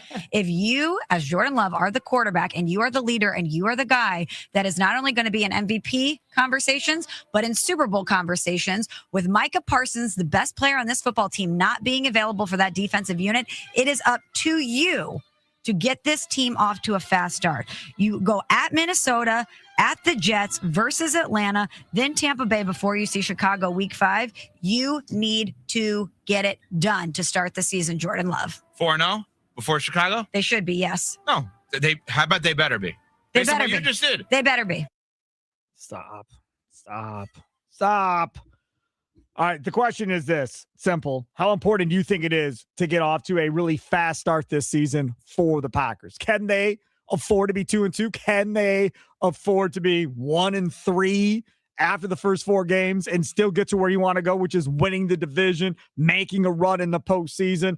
Does all of that still possible for the Packers if they don't get off to a blazing hot start? Again, they're not going to have Micah Parsons, by all indications, here in the first half. Tucker Kraft claims he's going to be ready to go for week 1, but how ready to go will he be in week 1 coming out of his knee injury? That is to be determined too. So how important in your mind is it? She says it's the number 1 team in the NFL that has to get off to a hot start in order to have the year that they want. She's at 4-0. Nikolay Law Talk, text line 414-677-1250, 414-677-1250. To refresh our brains on the Packers schedule, because we have not talked about it in a minute, they open against the Vikings in Minnesota. Never an easy place to play. 3:25 kick, week 1. Week 2, September 20th, Sunday at the Jets. That's very winnable. Then week 3, home against the Falcons. Your guess is as good as mine what that team's going to look like. You have a new coach. A wild card, you have a new coach. You don't know who the quarterback's going to be. Like, that is just a mess. Well, you got an electric offense around the quarterback. So depending on who the quarterback's going to be, you could have one of the best offenses in football. It's crazy, but it could also be one of the worst if they can't get a good quarterback in there. Because you still have Bijan. So as long as you got Drake Bijan, London, yeah. you gave Kyle Pitts a confidence boost contract, so maybe that helps him out a little bit. Your offensive line is really athletic and one of the better run offensive lines in the league. I don't know. Like, I think you could have a really talented group if Michael Penix can figure it out, if Tua can figure it out. A lot of ifs. Mm-hmm. A lot of ifs. So you've got that in week 3 in Green Bay at Lambeau. I like my chances at Lambeau against that mess of talent. Then you go to Tampa to take on Baker Mayfield without Mike Evans and the Buccaneers for a noon kick on October 4th. From my standpoint, looking at that, we've talked about it before. I think 2-2, 3-1 is very possible. I don't think they're 4-0. That would be wonderful because then it's the Bears, like they talked about, October 11th, 3:25 kick. And that one is at Lambeau. So I think 3-1, 4-0 is possible. Not 4-0. 3-1, 2-2, I think is possible. I don't see in what world they go 0-4 or 1-3 in that stretch. Like, they're going to beat the Jets. That's one. I think they beat the Falcons. That's two. And then coin flip it on what the Vikings and Buccaneers look like. Right now, the Vikings don't know who their starting quarterback is. Kyler Murray or J.J. McCarthy. It's going to be Kyler And Murray. that's going to have to play out. If It's going to be I'll Kyler tell you right Murray. now, if Kyler Murray doesn't get that job and it's J.J. McCarthy, that is going to be a sideshow in that locker Well, they room. should cut him immediately. Yes. Like, then, if that's the case, if Kyler Murray's not going to start, the only reason you signed him is because we're pretty sure he's going to start, and you still think you have more room to grow with J.J. McCarthy. You want him to sit behind another veteran, see what can happen, maybe move on from him because Kevin O'Connell doesn't really seem like he's in love with J.J. McCarthy at this point. I don't know. Like, Kyler Murray, if you're not going to be the starter week 1, yeah, you should find a different team. That's the thing for me is you don't have Micah. So you can't look at this. If they had Micah and you said, hey, man, you better not be 1-3 with everybody healthy, I'm with you. I'm down. I get with you. But without Micah Parsons, you can't look at the team the same way. You can't look at the team. I know they got Javon Hargrave. Fine. But you cannot look at this football team the same way without Micah Parsons and expect dominant type results from your defensive side of the football. You still have questions at cornerback and what that's going to look like and who's going to step up and do something at that point. So we don't know that. They're schematically running a different scheme. So they're going to have to be adjustments to that as well. And getting on the same page with Jonathan Gannon, again, smart dude. Sure, he's going to do a fine job, but there's going to be adjustments. This Packers football team, when they see the Bears on October 11th, it will not be the same looking football team by the time they see them on Christmas. They're just not going to be. If they're healthy on Christmas, they will be a significantly better football team than they were on October 11th when they saw them the first time. That I can but guarantee you that. Yeah, guaranteed. I think what Michelle is getting at in this clip here, and what I think is important too, and what I keep harping on with this Packers offense, is not that, yes, you shouldn't think about this Packers team maybe the same way as if you had Micah Parsons in those first few weeks. That definitely changes things. But at the same time, when we talk about all these other positions, and that's why you can't expect this team, I don't think we need to we should keep lumping Jordan Love into that group. And that Jordan Love does, if Micah Parsons is out, in my opinion, and a lot of people's opinions, has to start becoming that star that you paid him to be. And again, you're setting the offense for that. You've set it up with the contracts for the wide receivers, with the contracts for the couple of offensive linemen. You've set it so that you can make Jordan Love the star. And this is the perfect, ripe opportunity for Jordan Love to take that start up, to be able to say, yes, Micah Parsons is on this team, but I'm here too. I'm Jordan Love. I'm one of the best quarterbacks in the league too. We're going to win games because I'm here too, not just because Micah Parsons is here. If Matt LaFleur lets you. If Matt LaFleur lets him. Oh, dude, don't forget to add that part at the end. That's the other thing. This offense, I bet you, I'm so confident I'm right on this. This offense in the first 4 weeks, I promise, will not be the same offense we see at the end of the year. It will change over and over before they get to where they want to be on offense at the end of the season. There's no chance. Can't have that. I'm telling you, though, they're going to start off probably how they ended last year, and then it's going to evolve into whatever it becomes by the end of the season. Your notion of, I want to sling it, you might get that at the beginning of the year. And then as the seasons change at Lambeau and the winds start howling and the snow starts flying, it's going to go back to being what it's been with Matt LaFleur, and that is we're going to run the football a lot, and then we'll use Jordan Love to accent our running game. In the beginning, when it's nice and warm in September, you might see Jordan Love slinging it a little bit more, but I bet you it goes right back to where it was. But if Jordan Love starts the season with, in these first 4 games, 1,200 yards, 10 touchdowns, 2 interceptions in that time, how are you going to tell him, no, yeah, we're going to switch it back because everybody's healthy again and we're going to be good. It's going to be fine. We're going to go back to just taking time off the clock and hoping we can win games that way. Like, you have to be able, if you unlock him and he plays really well in those first 4 games, you can't just box that back up again. Sure you can. I've seen it before with the Packers where you have somebody start off the season real high, like Eddie Lacy or whatever else, and then they just go away from them in the middle of the year, and they save them for December and January, and then they make Eddie Lacy one of the highest paid players in NFL history. Well, okay, well, now you're basing it on salary. Well, that's fine, but I'm just saying. Then you they set precedent by paying him what you paid him. Sure, but then you unbox Eddie Lacy, and then you go, okay, it's time, let's go, and we go back to doing what we were doing back in September before McCarthy put him away. This is a quarterback. This is the quarterback for your team. That, again, you trust to be one of the best players in the league. That's why you paid him that much money. That's not Eddie Lacy on a rookie contract. That's not Eddie Lacy who had injury concerns. I know Jordan Love has his own injury concerns, but this is a completely different value awarded to Jordan Love than Eddie Lacy had. I agree. Do they trust him? They should. Like, they paid him a ton. Brian Gutekunst trusts him. And I think that's what it is. I don't know if Matt LaFleur fully does. Brian Gutekunst paid him that money. Brian Gutekunst seems like he's trying to make Matt LaFleur get into a certain type of system, again, by the contracts that he's doing. It doesn't seem like those two guys are on the same page with this offense. But they extended both of them. Travis in Kenosha using the Nicolay Law Talk and text line 414-677-1250 says, Sparky, I don't care how they start. They need to send a message and win against the Bears without Parsons and put fear into that team. That's Travis in Kenosha. Yeah, you beat the Bears without Micah Parsons.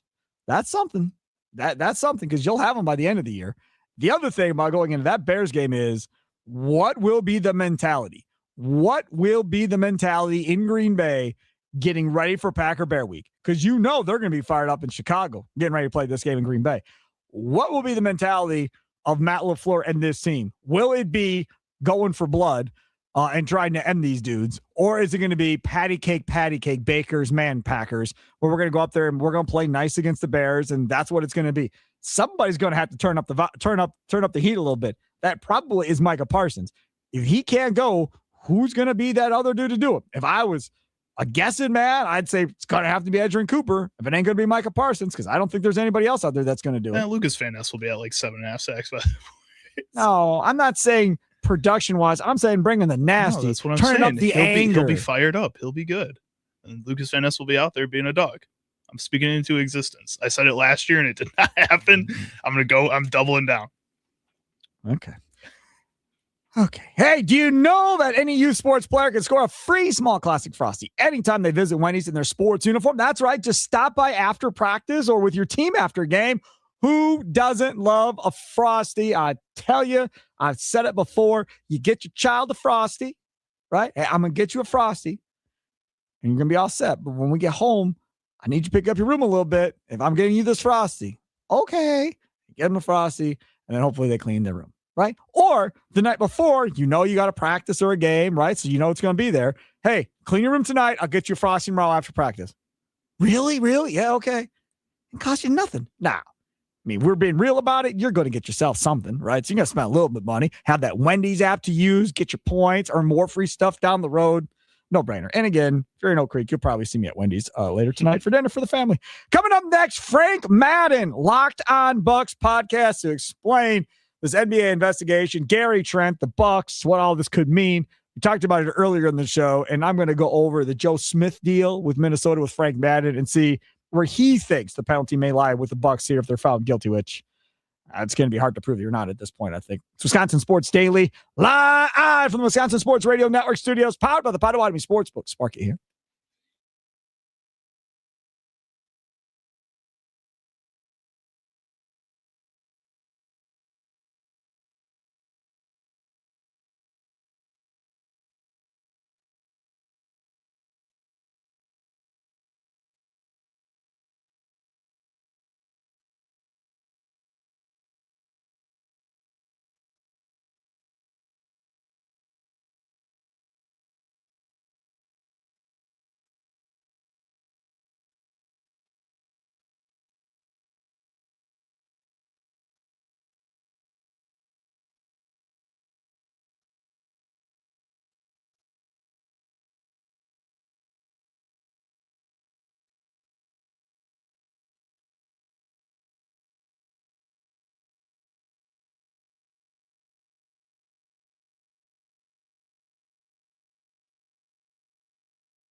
It is Wisconsin Sports Daily.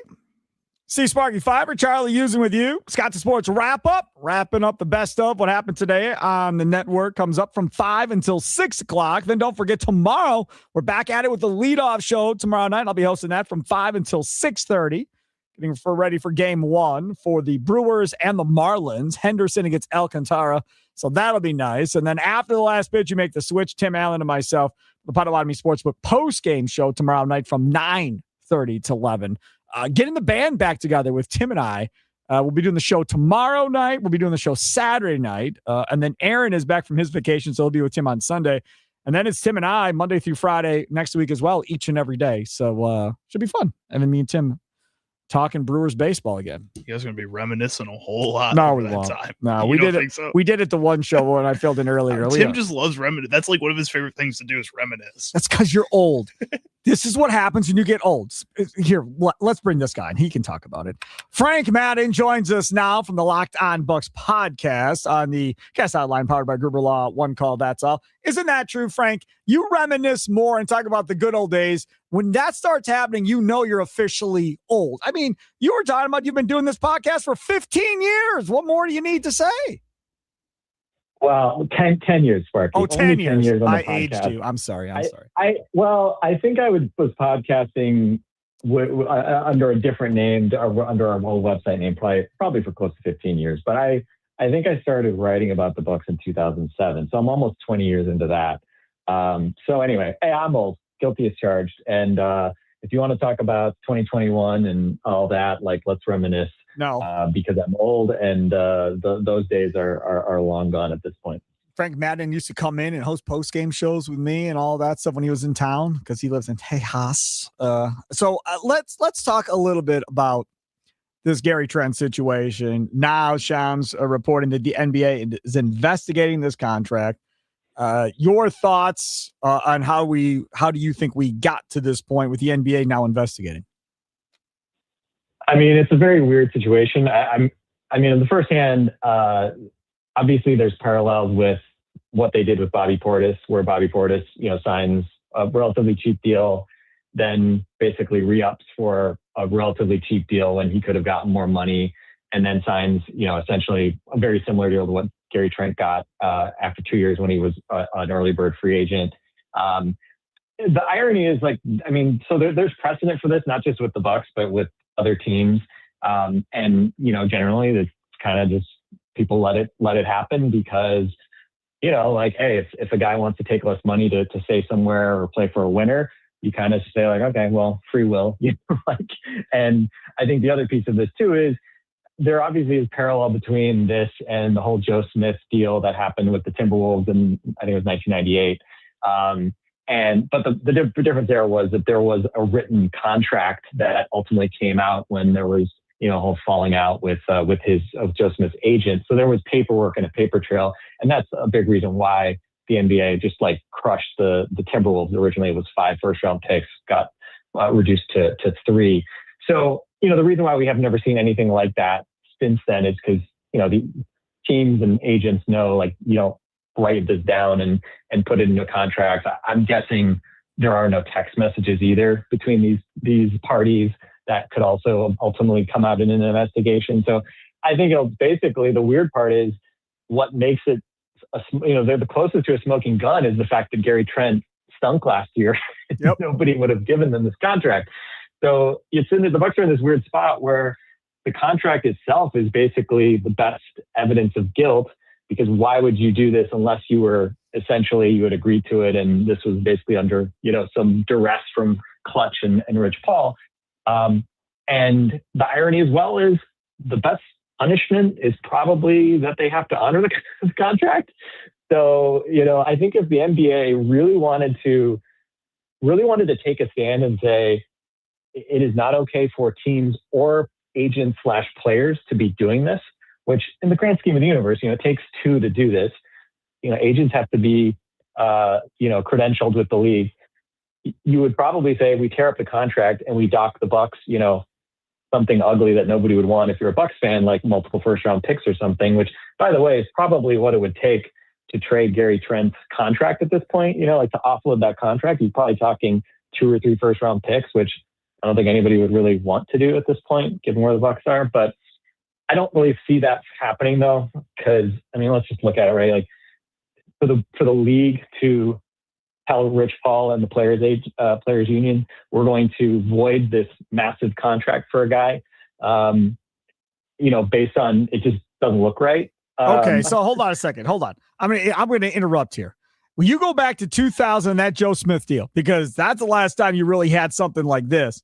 The Timberwolves were found to have circumvented the salary cap to sign Joe Smith. Now, in that one, they had a smoking gun of a signed agreement. Like, they had a paper trail on this dude, right? The penalty was GM Kevin McHale was forced to take a leave of absence.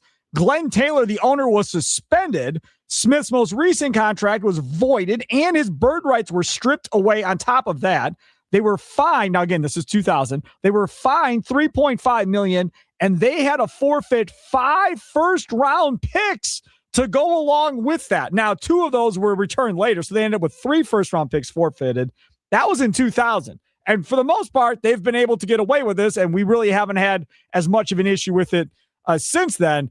This is a big deal because the other part about this, Frank, is this sets up Kawhi Leonard. So if you go get Gary Trent on this, if Kawhi Leonard gets busted for a shell of a company and doing everything they did, can you imagine the penalty for Kawhi Leonard and the Clippers has to be double whatever they give Milwaukee?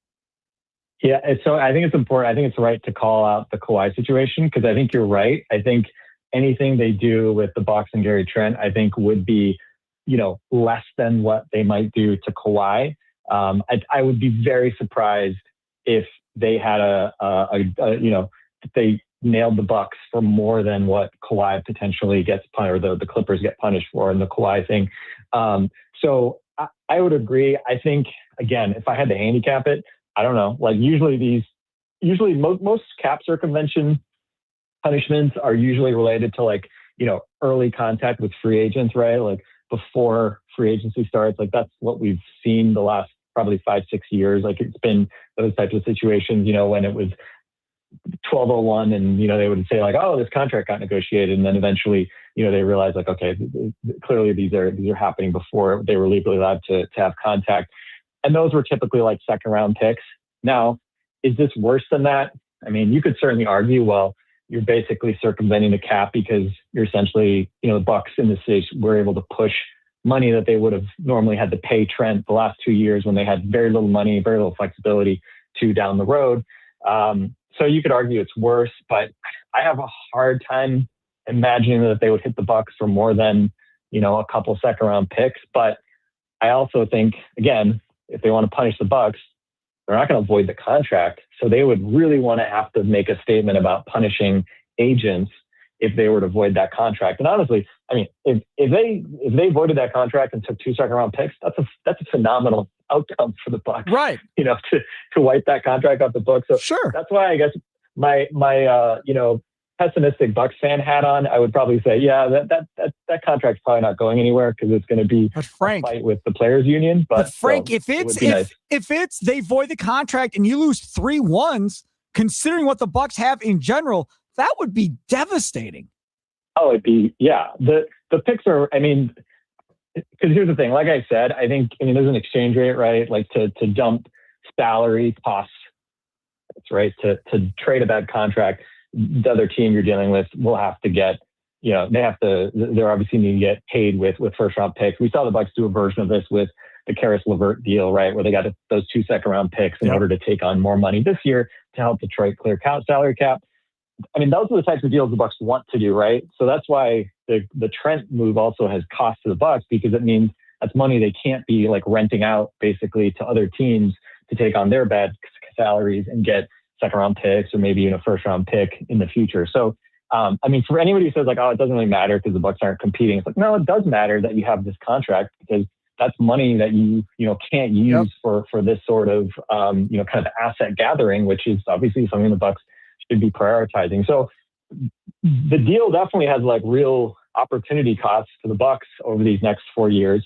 And like we said, if you could wipe it out at the cost of 2 second round picks, I think that'd be a very good trade. But again, if you're talking like the doomsday multiple pick scenario, and you have to keep the contract. I mean, as you said, that would be horrendous. I mean, basically say like you're wiping out like half of the Giannis trade return just because of some stupid under the table deal you worked out with Gary Trent. But So Frank, the other part about this is this is what they did with Bobby Portis, did they not?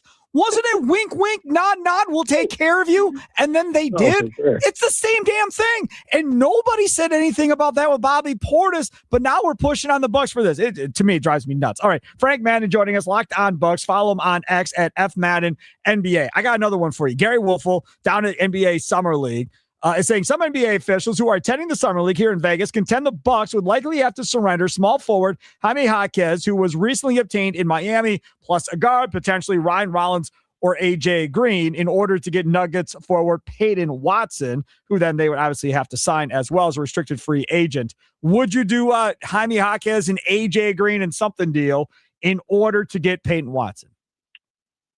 Yeah, that was the package I was talking about the other day was Jaquez, because basically he's the replacement. He's an off-ball guy. I think he would work well with Jokic. It was AJ Green, which is partly me being optimistic because I actually like AJ Green. But if this Gary Trent contract is on the books, somebody kind of has to go, and AJ is obviously the closest like for like. So AJ is kind of moving out because he has some positive value, but I think is more valuable to a winning team anyway.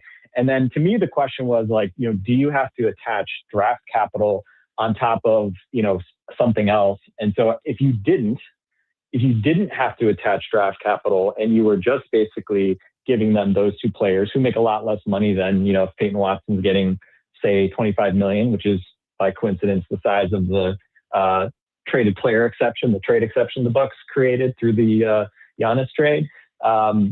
I think I would do that. Yeah. I mean, I think that's worth the dice roll. It's a lot of money for Peyton Watson, who's, an up and coming player. I don't know how high his ceiling is, but where the Bucks are, you got to make some bets. And I'd say betting on, a young wing who's obviously on a clear kind of, upward trajectory and really looked good on a winning team last year would be, I think, a reasonable dice roll. So I would go for something like that because that also solves the roster crunch squeeze that they have right now, right? They need to free up 2 roster spots relative to what they have now. So if it was just Jaquez and AJ and you get Peyton Watson back at 25 million escalating, like I think that would be a good dice roll. I think the hard part would be if then you start having to attach like a pick or something, which again, if you're Denver, I'm sure you ask for that. You're looking at like the Walker Kessler deal and saying, let's get greedy. But they also, I think, have less leverage because they're in much worse financial shape than like Utah was when they were trying to keep Kessler. Last night, I watched another one of our Summer League games. No Burries this game. Brayden Burries clearly has proven he's an NBA player and ready to go. So not worried about him. I think he has an immediate impact. What I wanted to see was something from Nate Ament in this Summer League. And guess what? He finally gave us a game last night, Frank Madden, that we can be happy about. Yeah, I was happy. I mean, I was happy for him. I mean, he's, learning more about him. He seems like a great kid, smart guy, hard worker, all those things. Like you can kind of see like why teams maybe were glass half full with him in the draft process, even despite some of, like the lack of physical maturity, some of the, inefficiency that he had at Tennessee last year. So he's a likable guy. I think he's easy to root for, but obviously, he's been a background character in those first couple Summer League games with Burry taking center stage. And yeah, I mean, I was happy for him. Happy for the Bucks. Bucks kind of needed, some positive news here beyond just the Burry stuff. But yeah, I mean, it's interesting watching him. He's 6'10". He's got clear ball skills in terms of ball handling and some of the touch. We saw it last night. He gets to the mid-range, step backs. His 3-point shot has generally looked pretty good. He's had some bad misses, but has generally looked pretty good and actually been very efficient scoring in Summer League. So obviously, it's a good kind of confidence booster for him. I still would be very surprised if he's, seeing any like extended action in Milwaukee this coming year. Again, with a lot of injuries, certainly anything's possible.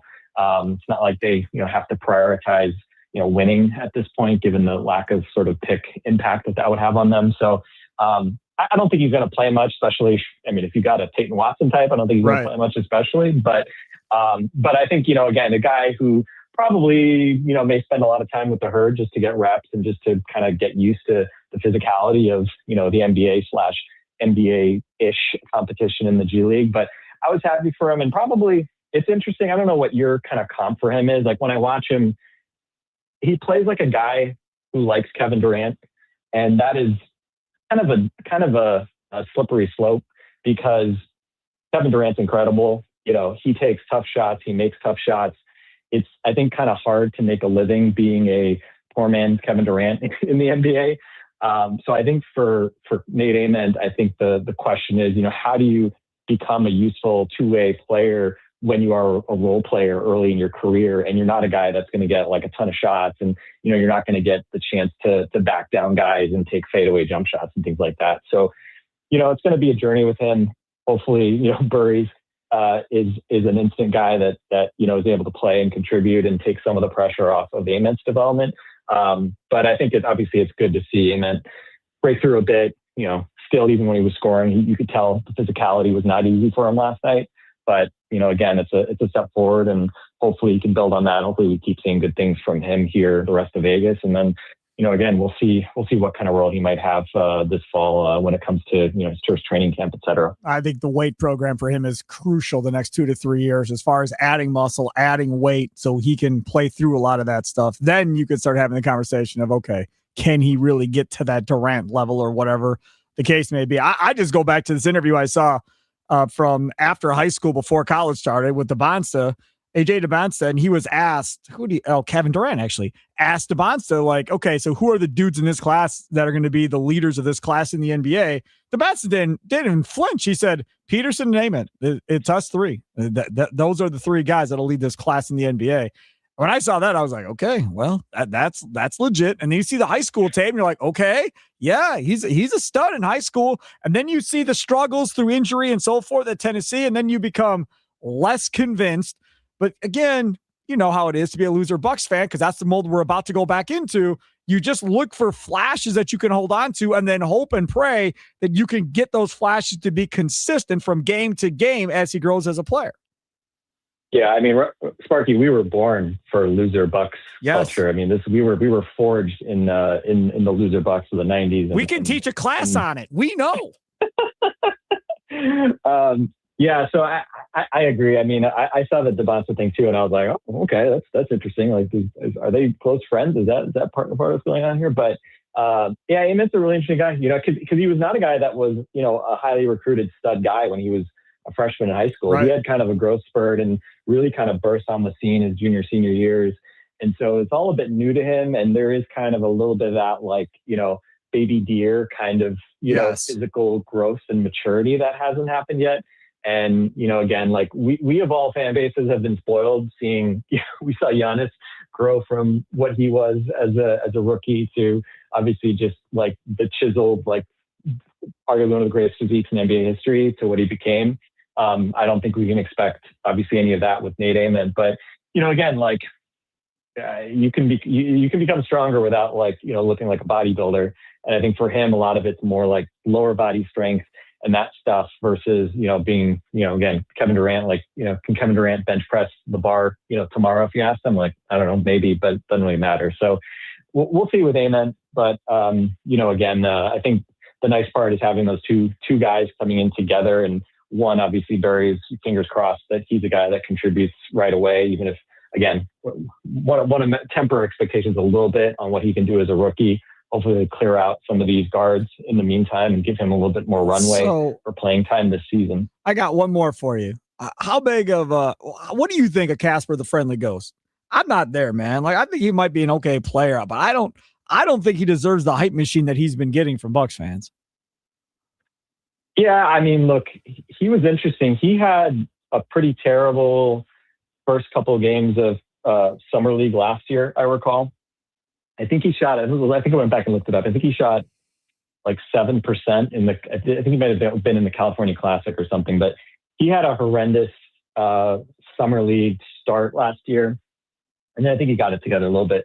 But then, you know, in the regular season with the Heat, obviously didn't play tons, but generally was good when he played. And it's kind of interesting, right? Because he's a below the rim guy. He's not a guy that, you know, wows you with athleticism, explosiveness, all those things. But he's just kind of a steady Eddie. You know, he's 6'5". He's got good size. He just turned 20. I mean, he's younger than Burries is.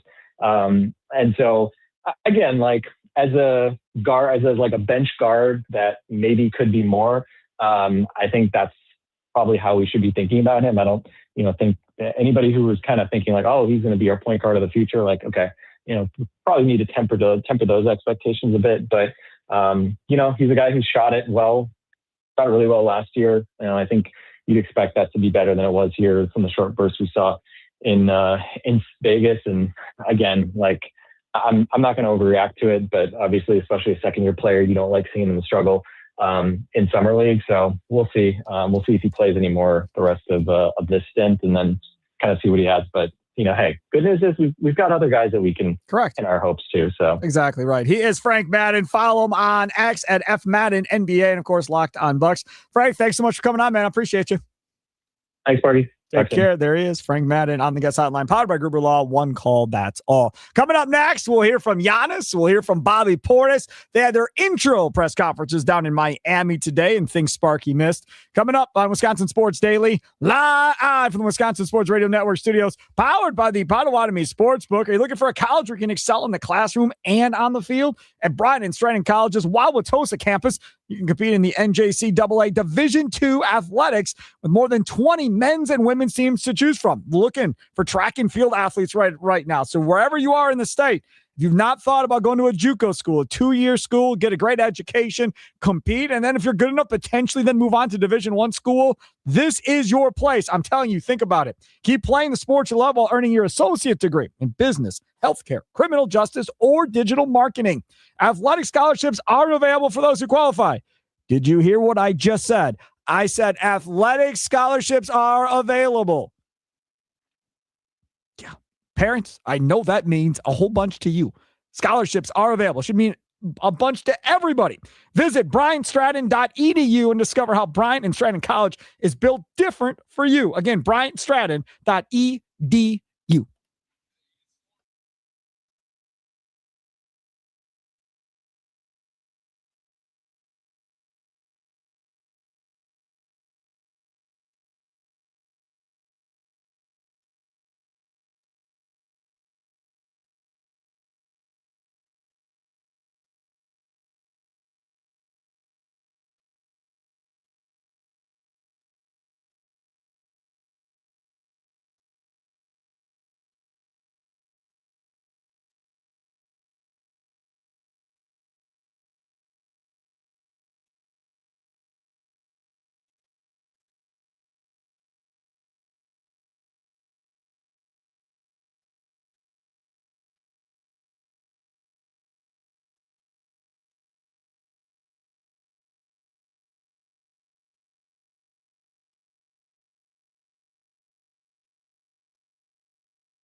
by far my favorite song in this rotation that I did not know prior to everybody voting on bumper music. By far my favorite one. Like, have you never heard this song? Never before? heard the song. And I love have Elvis. heard it before. Yeah, but I love Elvis. I did not know this song, so I'm very glad whoever did that.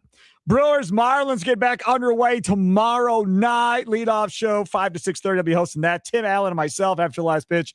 You'll make the switch to the Wisconsin Sports Radio Network for the Potawatomi Sportsbook post-game show with Tim and myself. Baseball coverage on the Wisconsin Sports Radio Network is presented by Xfinity. Score the most reliable Wi-Fi, one price, 5 years, guaranteed. Xfinity.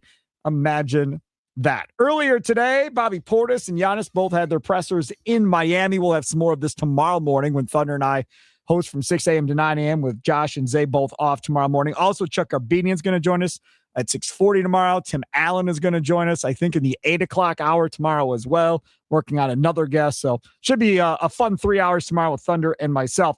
This is Bobby Portis. I was watching this live at my desk, and I literally tweeted out, I do not know why I'm watching this right now. He said this, and I went, what?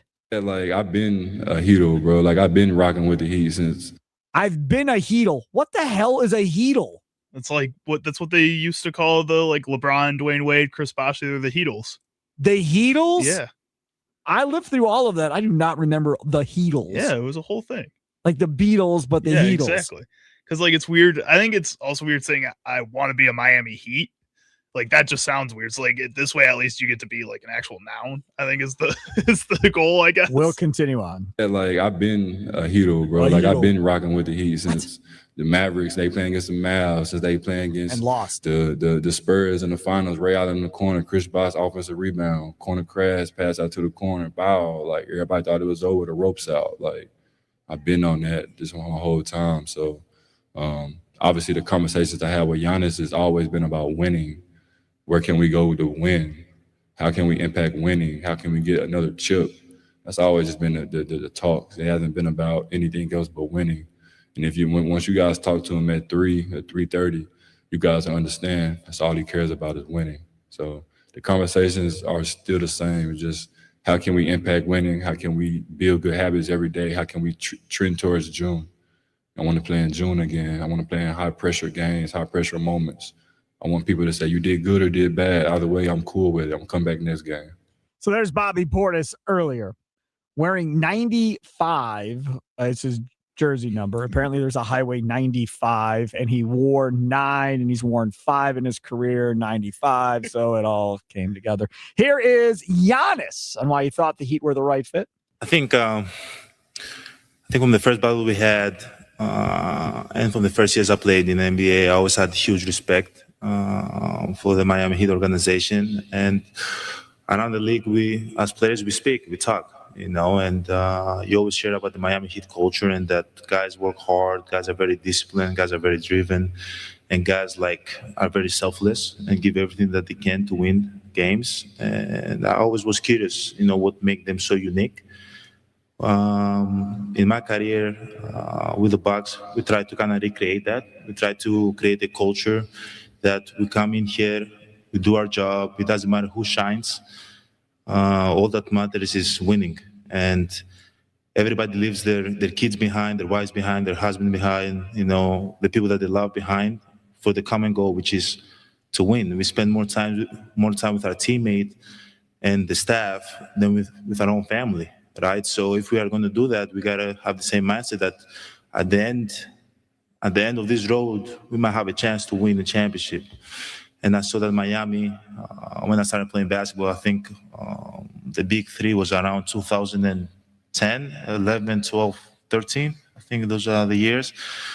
Prior to that, I'm not going to lie, I never watched the NBA basketball, so I didn't know much. But I kind of grew up under that era.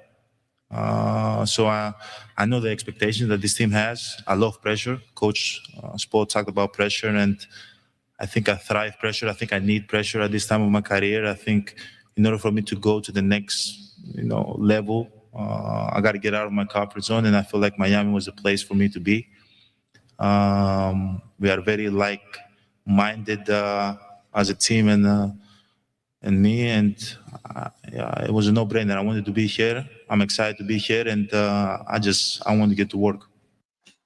Well, we're going to find out just how this all works at the end of the day. You want to be in that culture? You want Spolster to be hard? I bet you it's going to be different than playing for Bud. Bet you it's going to be night and day different playing for Doc Rivers. It's going to be completely different. And Pat Riley at the top versus John Horst, going to be a major difference there too. I promise you that much. That'll do it for Wisconsin Sports Daily today. Live from Wisconsin Sports Radio Network studios, powered by the Potawatomi Sportsbook. Thanks for listening. Wisconsin Sports Wrap-Up is up next. Have a good night, Wisconsin. Toodles.